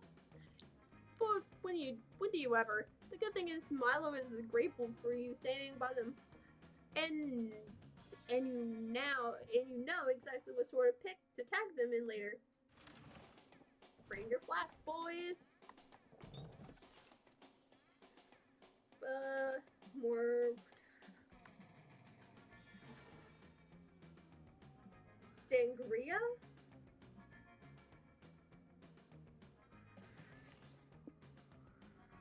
I don't know what this is, but this is the one from the this is the drink from the menu.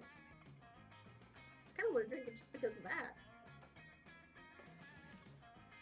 Yeah, no, totally. I was testing your common sense. Let's see what it does. Oh, this is going to give me more charm. I think I'm good for tonight. Charm. Let's get some. Yeah, so I'll get some more creativity, and we should be okay for. Nothing to goes date Milo. wrong.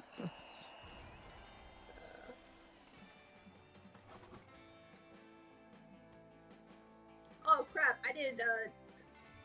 Hello, darling. Either way. Ma? Tiger Sterling. Milo and Calculester. House flippers. That's Jacksepticeye! Oh my god! How did I never... I need to text my friend after this and tell him that who Calculaster is. I have played this game for so long. That's Jacksepticeye. Oh my god. Mr. Sean McLaughlin. How did I not realize that sooner? I've been watching him play God of War. At the moment we have on the daunting task of refurbishing and reselling the Camp Dome. You might have... Never stop being you. Cal and Milo house flippers before. If you don't give up on your... How did I can't undo that now. Friendsaki Stout is reasonable, however. Finding a buyer might be difficult given how dangerous the dome can be. Yeah, no kidding. For example, you're standing unmoving in the line of fiery narrow if you're standing in the line of fire narrowly avoiding getting pummeled by fists that are no longer connected to bodies. Well, that's different. All the players in the disembodied and dismemberment tag have consented to die in this game. But what did the non-consensual death? The dome is fraught with offensives such as uncovered power outlets, exposed wires, unmarked exits, and the rodent infestation attracted by all rotting corpses. How did I not know that was Jack? It's a long list of ocean violations that needs to be addressed. What if a newlywed with a baby wanted to move here?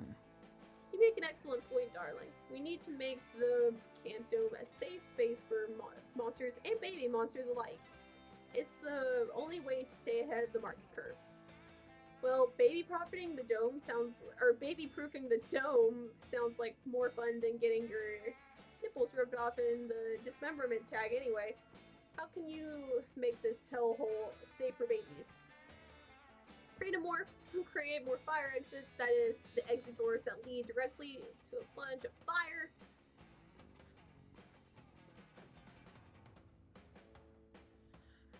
Both of these are not great. We'll go with this Success one. There we go. Don't be so toxic. I am You happy. reap what you sow. Okay, nice. I didn't really want to. I'm kind of done. I'm tuckered out. Let's go somewhere relaxing. Okay, go here.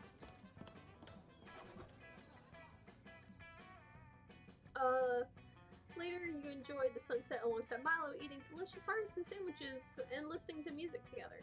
It's not often the Can't Spooky is so enjoyable. Hashtag blessed. Oh, Saki, isn't this nice? We are truly hashtag blessed.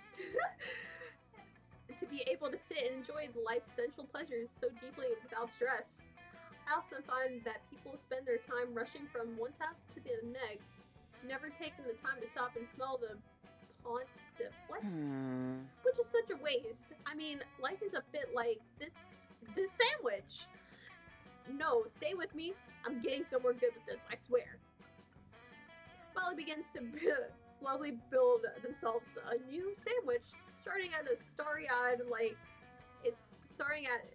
it starry-eyed like it's going to reveal the secrets of the universe.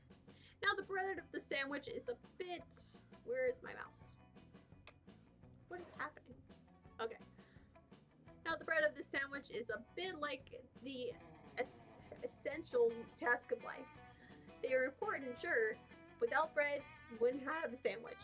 Just a pile of veggies and meats. However, the meat or the vegetarian alternative, live your best life. The sandwich is like your soul. It's like the most important part of your life. Life is a gift. And the toppings of the cheese and the portobello mushrooms, the garlic, what? This is too rich for this is a rich sandwich. Those are life's sensual pleasures. They complement the soul, and the sandwich would be woefully bland without them. I don't know, I'm fine with just mayonnaise and pickles on my sandwiches, and I'm perfectly happy, Milo. And a sandwich as beautiful and unique as this doesn't deserve to be eaten in just a few bites. You need to savor it, enjoy it, maybe throw a pic of it on your story for clout. Every moment is beautiful. Look, what I'm saying is, I wish we could forget about setting goals and living by them all the time. Whatever happened, just letting life happen and immersing yourself in it. Oh wow, okay, you've got to try the sandwich, Saki. Not only is this an amazing metaphor for my constant pursuit of sensual pleasures, but it's a delicious hell. Holy shit, this sandwich is incredible. But you're sure you can impress Milo with it by making it even better than a Reuben. It's clear they love life's sensual pleasures, but what pleasure do they love most of all? Mindful meditation. Magnificent. I don't know how he feels about eating ass. Oh god.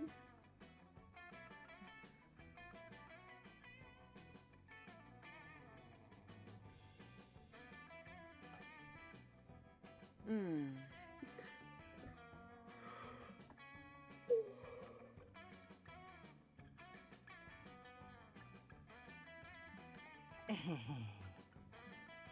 Aesthetics on point. Oh.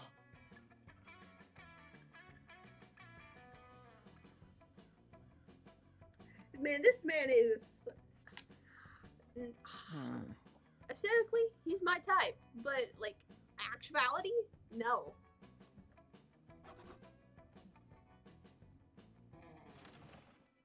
The last day of summer. Oh, hey. Okay, so I'm sure we have enough points to get with Milo. Why did you moan? Oh, hey. You finally gathered the courage to ask your beloved to watch the meteor shower with you. A summer fling between you and me, you say.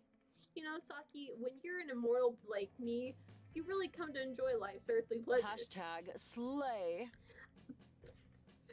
Like good wine or a beautiful sunset or the perfect autumnal filter to put over your outfit of the day selfie.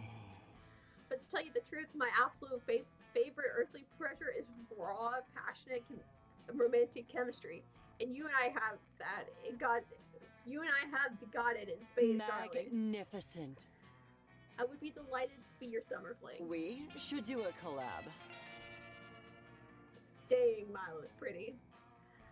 The last day of camp was fabulous. Milo showed you how to crush up wild berries to make an incredible blackberry wine. Later, you got drunk together and things got deep. You talked about life, your dreams, and the meaning of existence. Milo said, "Can you keep a secret, Saki? Being a messenger of death, I think I figured out the true meaning of life." And they told you what it was, but you were so drunk that you immediately forgot what they said. Oh well.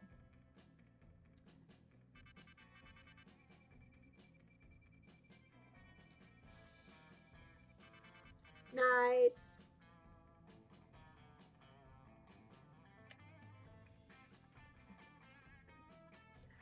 Before we knew it, those weeks were gone. It felt like a hot minute, and it felt like an entire lifetime. That night, little did we know life still had many wonders and misadventures for us in store. Now I'm older and I can see it. How those years became the foundation of the mythology of our lives. Broken hearts turned tragedy sung for the centuries. Wild nights became epics treasured forever.